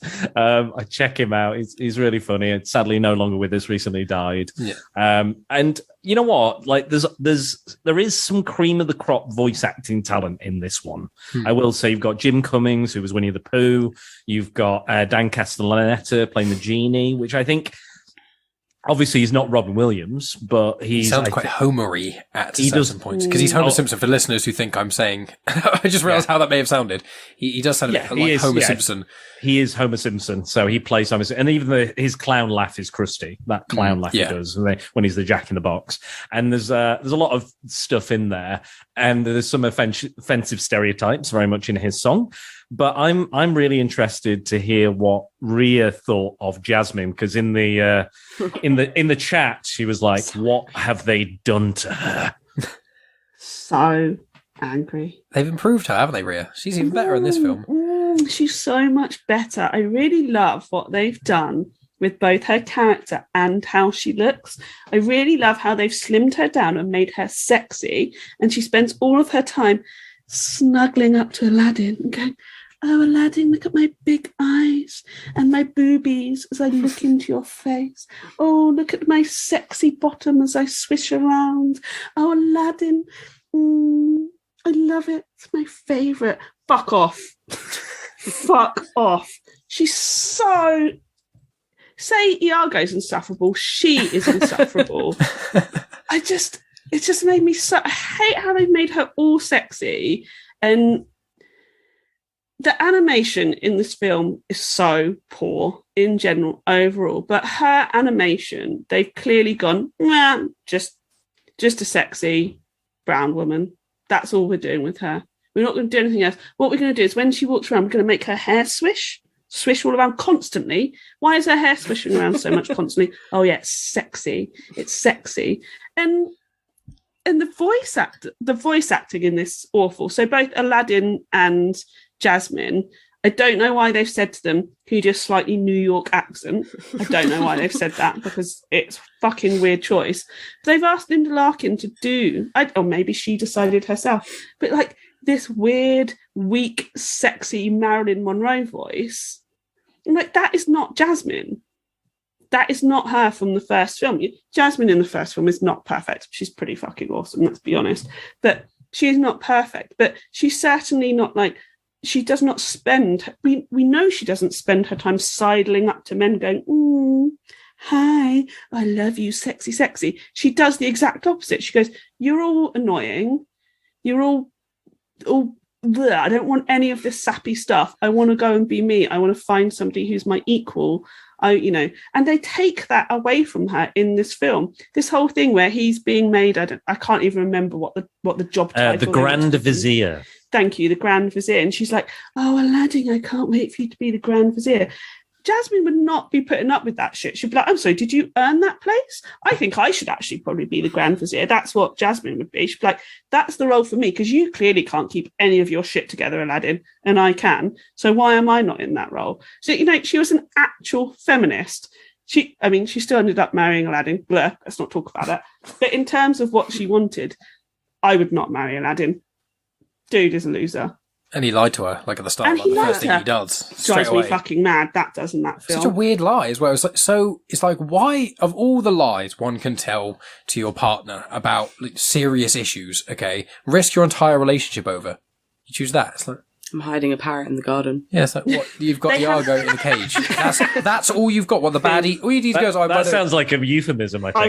I so want to use that at some point with Kevin now and be like, I'm hiding a parrot in the garden. Do you want to come find it? Give you a feather. Where's this joke going? But and that's exactly it. Like, she just accepts his multiple lies and she's like, oh, Aladdin, oh, Iago, oh, fun kicks. And I'm just like, what is this shit? Like, why would you want to be with that man? I don't get it. And the lack of, and I know it's a Disney film, a sequel, but the lack of communication in their relationship. In the first film, when she knows he is lying to her, she's not having any of it. She is annoyed at him. And she goes, look, we need to be open to each other. This is obviously not lines from the film. We need to communicate. It's a Disney film. And he doesn't Very do that. Sophisticated, this Disney film. She has none of it. Yet in this film, he lies to her multiple times and she's just like, funny, parrot, woohoo, done magic carpet, yeah. And I was like, what the fuck? What is this? Have any of you ever met a single woman? Here's something as well. The one time in the film when she has the most agency, where she's like accusing Aladdin of killing her dad and says, you're going to die, is when Jafar is her. Yeah. Is when Jafar is playing her. Jafar gets it. Jafar's evil. Don't fancy Jafar. I just want to point that out before you all start going down the Jafar route. Not having that. We know Ria. We know because he's not furry. So it's... Yeah, you fancy Iago. That's your Aladdin one. Feathers. That's why you want the parrot in your garden. You actually want Iago in there. Anyway, I actually can't think of anything worse. Yeah, there's very few things. I've got a few notes here of this, and so with each movie I wrote, humor, music, themes, and then I wrote the general plot and stuff. In Aladdin 2, such good homework. Not quite, because these films didn't have much humour. The music was meh. And in this, I literally just wrote at the start, humour, a bit from Genie. And that's literally all that's written, and there's just a big gap. And then at the end, I've written, the tiger doesn't sound like a tiger. Because the voice acting for that tiger is some of the worst. It's like, do you know what a tiger is? Yeah, I know what a tiger is, of course. Yeah, it's like a wild dog or something, isn't it? It's like, no, there's not. It's like growl. If you listen to it now, if you go back, you may not have noticed it. It doesn't growl or roar. It kind of sounds like a purring gurgle. It's really weird. it doesn't sound anything like a tiger. I don't know what they've done. Did they get Bambi to do it? I mean, Bambi did sound more like a tiger than that tiger did. I can tell you that much.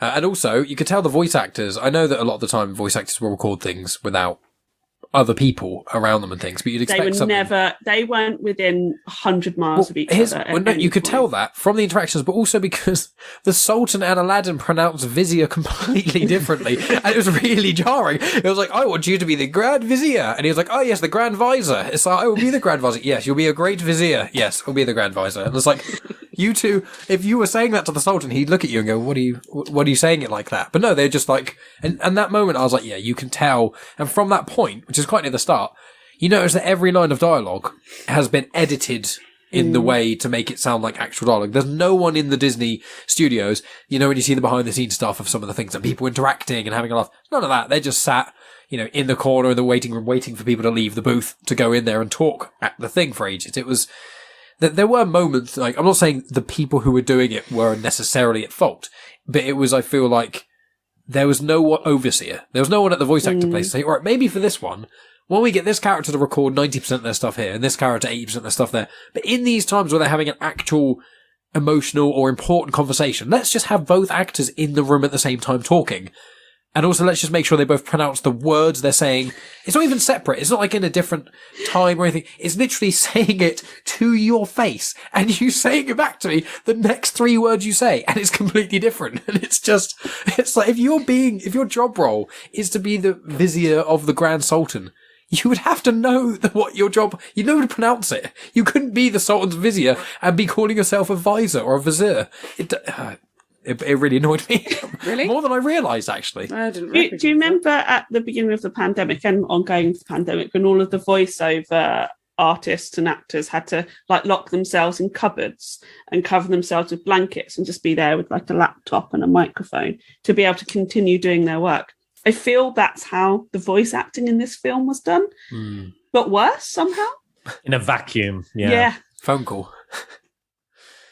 It can be hard for actors, I've done a bit of voice work as well back in the day with my lovely voice. There was a few kind of bits and pieces I did at uni and elsewhere. I even did one for a fellow person the other day, and it can be tricky if you don't have an active imagination, if you can't picture stuff. And there is, sometimes it doesn't work. Sometimes it's quite hard to get in that moment. And I'm not blaming the actors, because I think it will be, nor am I, to clarify. It's a budgetary. I'll be honest. Exactly. I never blame the actors for anything, because it's usually the writing, the producing, the direction for me. That's the stuff. Who's putting together, who's casting these people in these roles, who's doing this thing. The actors are I'm hungry. I need a job. Yeah, totally. And I never go, they were not, they can do a bad job, don't get me wrong, but the basis for everything comes from way above their heads. They're the last level of this kind of pyramid scheme, if you will. That's where the little dregs dribble down and they're like, oh, feed me. Yes, a little. That's the actor's life. Trust me, I know it. I've lived it. The vast majority of actors' lives. There's the tiny percent of them that make an unfathomable amount more than anyone for no good reason. But then the vast majority of people that I know who are actors and things. But even the ones that are pretty successful, or the voice actors, still not making that much money. No, not voice actors. Yeah, not as much they should. They're still doing a lot of work. They have to do a lot of work, and they can do a lot of work, and they're talented enough to do a lot of work. But at the end of the day, even if they give in a shit performance, I'm kind of thinking, but was the director any good? Was the writing any good? I feel that with anyone, with actors and often directors, you got to make money. This is your job. I'm a communications professional. Every comms job I do is not going to be my greatest work or the greatest job that I've ever done. It's fine. We've all got to eat. That's fine. And I think with any of these films, I don't necessarily think we should be shitting on the actors. I think if we're shitting on anything, it's the screenwriters. Yes. And unfortunately, and again, I'm a huge VFX nerd, and animation nerd, the animators, unfortunately. But again, I will say that's not their fault. I would say they've been told to do something. Animators, VFX people have very little power. Yeah. So you've just got to go and do what you're told to do. Pretty little time as well. It's probably you need to do basically the whole Aladdin film in a quarter of the time and we'll pay you half. And Exactly. And expect you to work overtime and ungodly hours. And then you unfortunately have to see that work plastered over everything and go, oh, that's what I was forced to do. It's a big opportunity because being with Disney, it's one of those things. It's like one of the pinnacles of animation. No, exactly. Yeah, it's just it's the problem is with a lot of these people is just a lot of these movies rather is just they just didn't give people enough time to really flush anything out. They probably just grabbed a handful of people and just like quite almost like off the street in a sense, but in Hollywood and air quotes. It's just like, right, you people, quick. Make an Aladdin film. Here's some money. Quick. You've got 3 months. Go. And they're like, okay, Jafar, he comes back, right? And Iago. And it's just like, if they had more time, really, as you do with the first film, it's kind of like with Sonoros a lot of the time with like band music sometimes. You get the first album that's really cool and things, and then the second one is also, like the first one, they've been writing their entire lives. Then the second one, you've got runoff from the first album. You know what you're kind of doing a bit more. But then the third and fourth albums, the record labels are putting such pressure on you. You've only got 6 months to a year to write an album, and the last two it's taken you like sometimes decades to write over your life and things. And so it becomes a thing where if you're having pressure on you and you've got less time, it's just so much harder to make art. Exactly, and I feel like it was like the producer came in and went to the writer and was like, so tell me, what was your idea? What could you consider being a Bambi II? And he goes, oh, well, no, I needed it yesterday. Why haven't you done it? I needed it now. Where is it? It's late, and it's like this, I guess. Groundhog Day. I watched that yesterday. Yeah, I literally just saw it at the cinema. Well, Bambi 2 came out is very late, wasn't it? It's 64 years after or something. So it was like 2006, I think, something like that. Wow. I know we're wrapping up now, or about to, I assume, but I will just say, I want to know what made them make Bambi 2 after so long. Of all the other films, I get it. It's like the Aladdin hype, the Lion King hype, whatever. You want people who are interested to buy merch and stuff. But was it just like, oh, we're re-releasing Bambi, let's just make another one? We've made it for DVD. Yeah, maybe. Could it have been when they remastered the DVDs? Because they went through and remastered a load of old Disney movies, didn't they? Probably where a lot of these have come from, where it's just like, hey, we can charge £15 and never reduce the price ever for these Disney DVDs. And they're some of the only DVDs that never really go down in value because we also lock them away and hide them when they stop selling as much as we want them to, and then you can't buy them for 10 to 20 years. Speaking of this, I've got some trivia on Bambi 2's sales.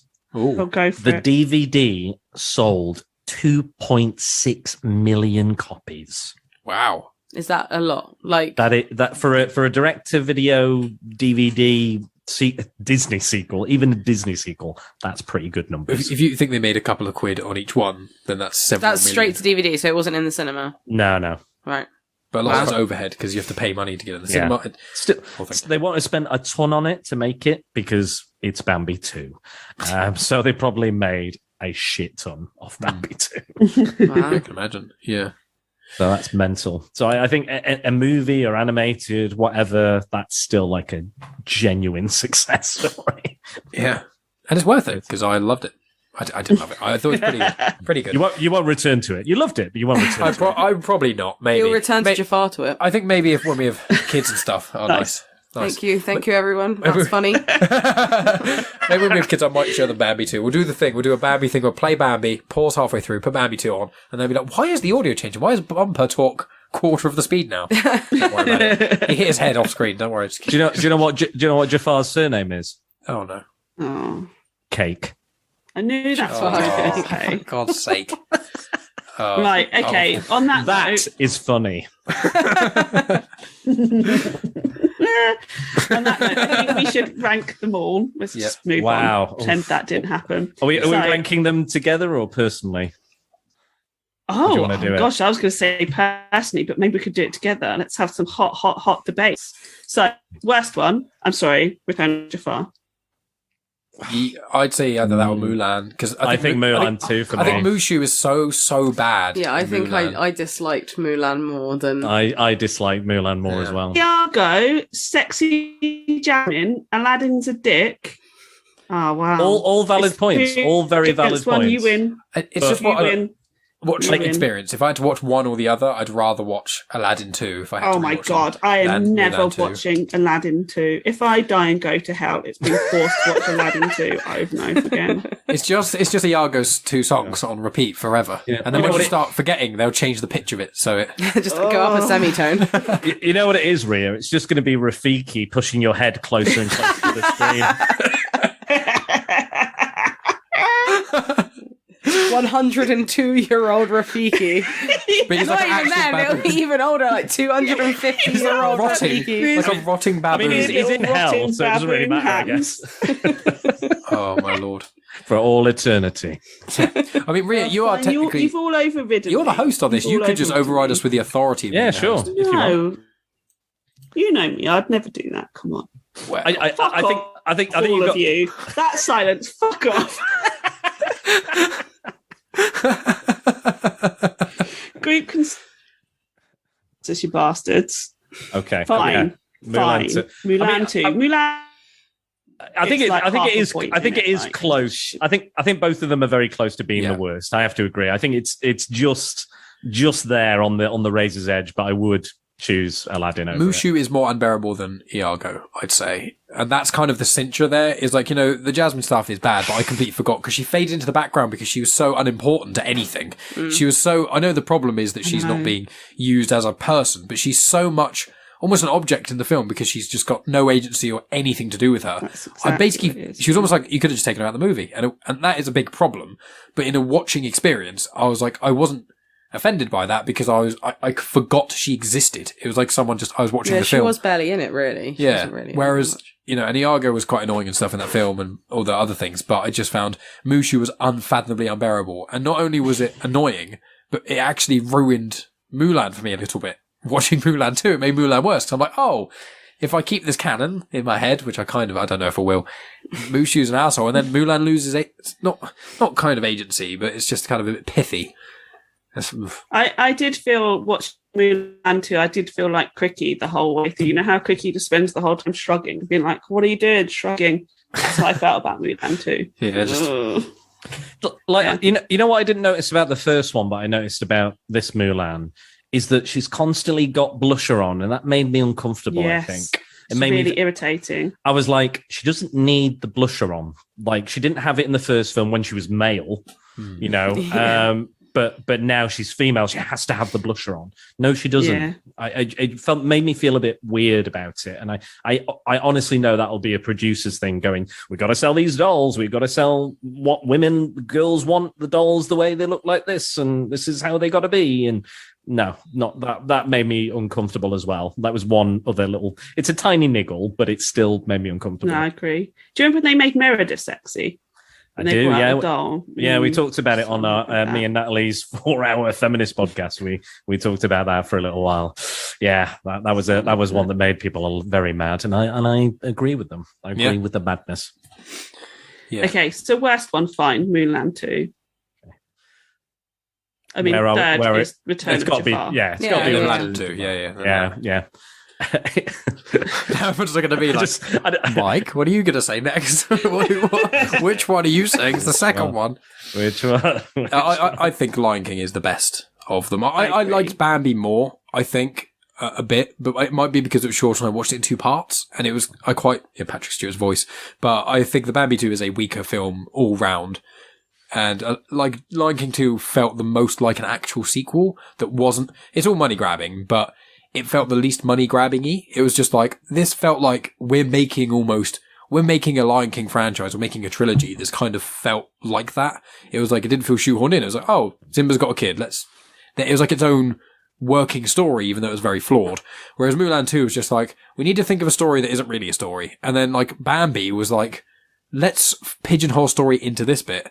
And then Aladdin was just a bit, they just beat Jafar, like the last thing you saw them happen. Yeah, well, let's take a film a day or 2 later and then have it happen again. And you're like, oh, okay. He's back. Okay, he's It's back. a year later, actually, Is in it? Aladdin. Not that Yeah. you'd know, yeah. Oh, well, there we go. Yeah, Mike. God, I thought it I was a might few have made days. that up, to be fair. I thought it was because you saw Mulan 2. Because you saw Iago climb out of sand at the start. So I might have mixed that up with Mulan 2. Yeah, he couldn't have been under sand for a year.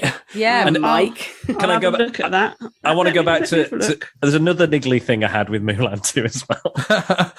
Fireflies did not actually cause fire because they set off those fireworks. Wait, You does know, that when- happen in Mulan 2? Okay, first of all, Return of Jafar is a year after Aladdin. But it Okay. starts with Iago climbing out of sand. Was he under sand for a year then? He was in the lamp, though, Parrots. wasn't he? He was in the lamp Yeah, he was at the inside end the of the lamp. film. So there's magic and shit and cosmic Okay. bollocks, Fair. you know, all that sort of stuff. And then he climbed out of the lamp into the sand, I guess. Right, I see. Okay, sorry.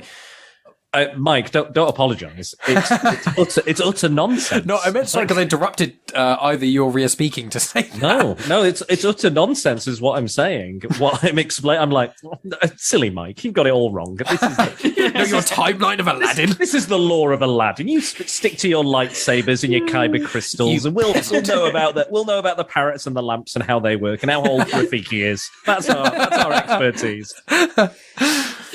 Aladdin comics in canon. No, but no, I think. Don't go down that rabbit hole.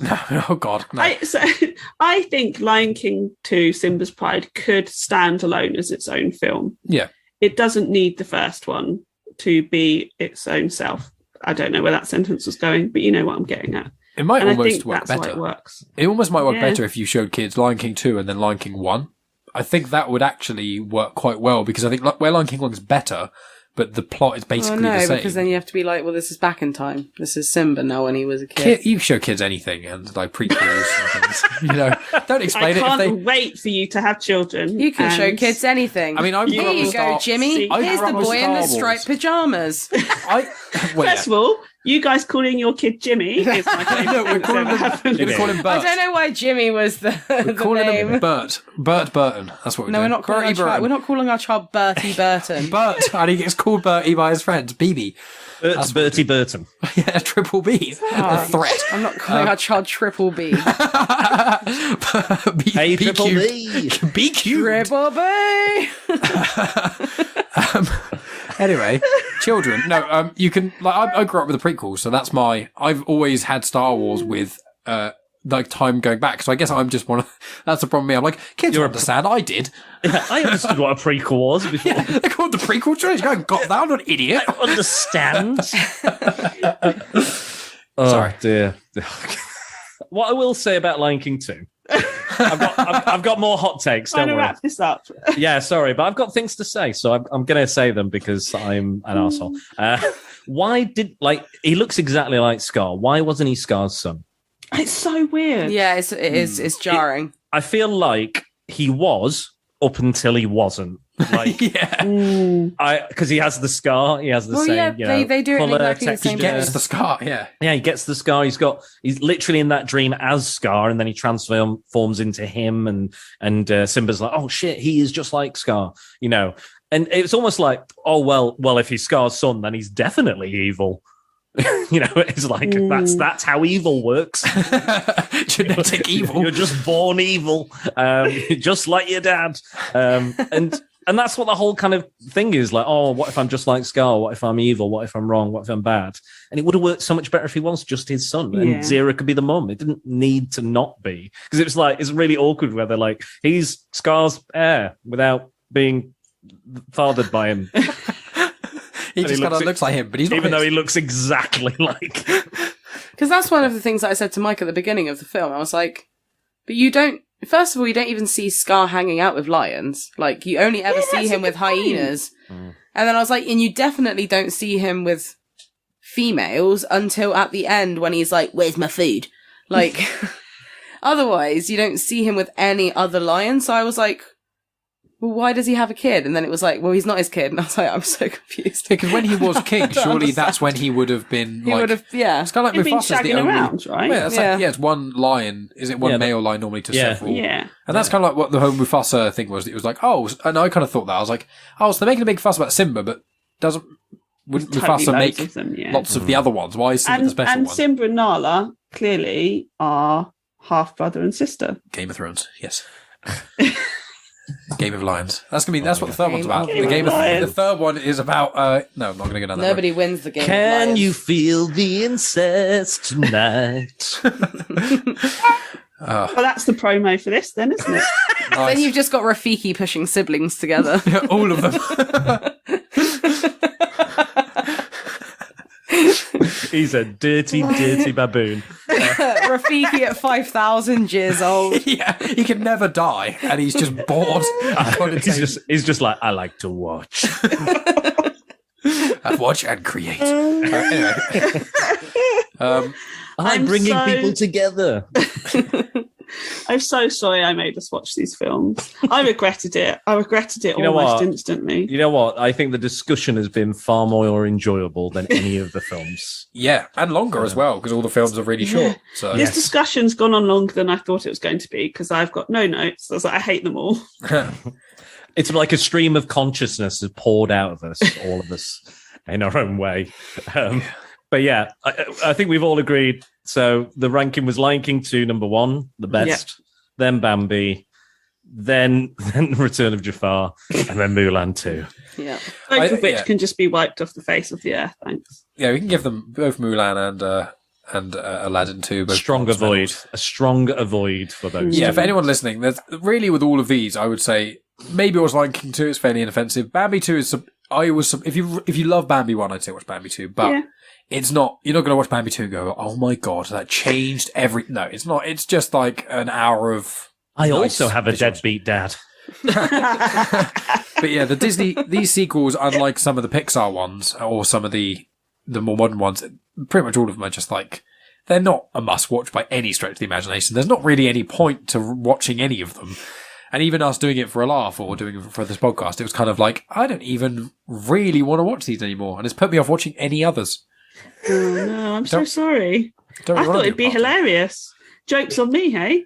Egg on my face. I mean, this has been hilarious. I think. That is funny. Right. Sorry, go, Mike. Go on. I was also going to say next time as well, I'll make sure Megan actually watches the films properly because she's just so... watch the film. Whoa. No, just fell asleep because with the ones we're actually going to watch. I'm just always so cozy. No, but it's more so, these films are so boring, I don't blame It's the most Megan. adorable thing anybody's ever said. Yeah. She's wearing a nice dressing I'm gown. wearing my new dress. Well, I say new. Oh yeah, let's have a look. Newish dressing I'm gown. trying to get my hood out. Oh, here we go. Quality podcast content. All my listeners love hearing My people mum was like, "You want a dressing gown with a hood?" And I was like, obviously. Well, she said, I want a dressing gown with a hood. Why would you have a dressing gown without a hood? well, she actually said, I assume you want a dressing gown without a hood. And you go, no, I obviously want a hood. And she was like, you want it with a hood? And it was like, you'd want it without a hood? Yeah, because what I like dressing gowns to do... without hoods. Yeah. Because what I like to do is when Mike annoys me or he asks me something that I don't want to answer, I can just, like... She does do that quite a lot. I can cover up my face. Yeah. And sometimes I can go like this and I can go, do it. Or sometimes you say, you must go to the Dagobah system. You must go to the Dagobah system. You must I was going to say, is there a difference between a dressing gown and a robe? I think a robe doesn't have... We all just talked at the same time. Maybe a robe doesn't have a hoodie. Quality. Maybe a robe we're also doesn't polite. That's what I'd think is a hood thing, probably. Yeah. Yes. Well, yes. Yeah, that's funny. So we've come to the end of this conversation. We have. We've all had So, Dan, do you want to introduce our next Disney discussion, what we're going to talk about next? Well, we've kind of already mentioned it, but we are going to look at the dark Disney era. So these are films where Disney was kind of going, we've done all the nice stuff. We've done Bambi. Let's go down some disturbing, dark and twisted routes. Obviously, this was kind of late 70s. Disney was struggling. Other animators were doing much better. They were losing this kind of momentum. And they started kind of experimenting. And these films are live action films as well. So we're going to look at The Watcher in the Woods, which the producer said that he wanted to do Disney's Exorcist. So what? Yeah, he was like what? Who's like, we need to do The Exorcist, but for kids. And so that's The Watcher in the Woods. And we're gonna take a look at that. Again, none of these films are currently available on Disney Plus in the UK. I'm not sure elsewhere. Maybe they could possibly be available, but I bought the DVDs. I've ripped them. I've sent them to people, and we're gonna watch it whenever we find the chance. So we've got Watcher in the Woods. We've also got Something Wicked This Way Comes, which is based on a Ray Bradbury novel, sci-fi writer, a Halloween-themed one as well. So that'll be interesting. I think that's about kind of devil deals and stuff. And again, very much like a be careful what you wish for type thing. So a little Return of Jafar-ish. And then we've also got a co-production from Disney and Paramount called Dragon Slayer, which was shown in a double bill with Raiders of the Lost Ark as well.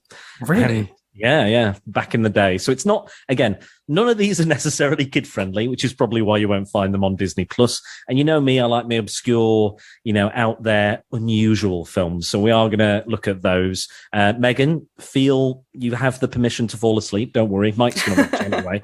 So Mike will fill you in. So do not feel like you have to stay awake if they're boring. I've seen Dragon Slayer, but I've not seen the other two, so I can't comment on their quality. But I'm really looking forward to it. I've got another 3 dark Disney films we could do as well later if we want to go back to that well at some point. So yeah, it's going to be interesting. It's going to be weird. It's going to be wacky. But if it's as good as the last 2 Disney discussions, I can't fucking wait. Are we not doing Black Cauldron, or is that being saved for part 2? I mean, if you want, I can mix it up. We don't have to do those. I wasn't asking. Those films. I thought in my head it was Dragon Slayer, Black Cauldron, and the other 2. It doesn't have to be that. You trying to dictate all the movies? No, it was only because we've done 4 each time. I thought these. I mean, we can do 4 if you want. I don't want to force 4. That's fine. If you've got 6 in mind, 3 and 3 makes a lot more sense. Yeah. Like there's because 3 of them are on Disney Plus and the other 3 aren't. So I thought if we do the ones that aren't, and then we could do the ones that are, and then if people got it planned, welcome to our admin. Yes, everyone. that's fine. Again, people don't need to know our admin. Let's move on. Exactly. Right. Let's. Where can everybody find everyone? Oh gosh, as the technical host, I guess I'll go last. So, who wants to go first? Mike and Megan. You're great at promoting yourself, aren't you, Megan? Hello. Don't forget to spell it out, Megan. I'll spell it out. So good. So I don't have a podcast. Hello, everyone. I'm sure at this point everyone knows that I don't have a podcast. Technically, you do. Technically, I don't. This is your podcast. Every podcast who's Mike? Is Megan's Genuine Schmidt. Were you about to say Chit-Chat? Yeah, I was. My voice is going now. She calls it that occasionally. Yeah, I'm on Instagram at Grits Gets Fit. That is GRITTS Gets Fit. Although I haven't really posted that much recently, to be honest. We've been moving house, so it's been quite busy. Yeah, hectic. It's taken a back burner, social media, because I don't really care about it. Too many other things. But you can keep up to date with me and Megan at Genuine Chit-Chat on all the social media places. And Megan does have a podcast, but it's hidden behind a paywall because I'm a bastard. So if you want to hear... Pay for me. Yeah, if you want to hear Megan and I do. You do. Pay for the pleasure. Yeah. And thank you so much, sir. I appreciate it. And right back at you for paying for my Patreon as well. Spider-Dan the Secret Balls. Yeah. We're getting to you, Dan. Yeah, Dan. Yeah, I know. Try and poach my Patreons. And the Patreons you can only be a supporter for one of us. So you're not allowed. You have to choose, and you have to message us as well to tell us.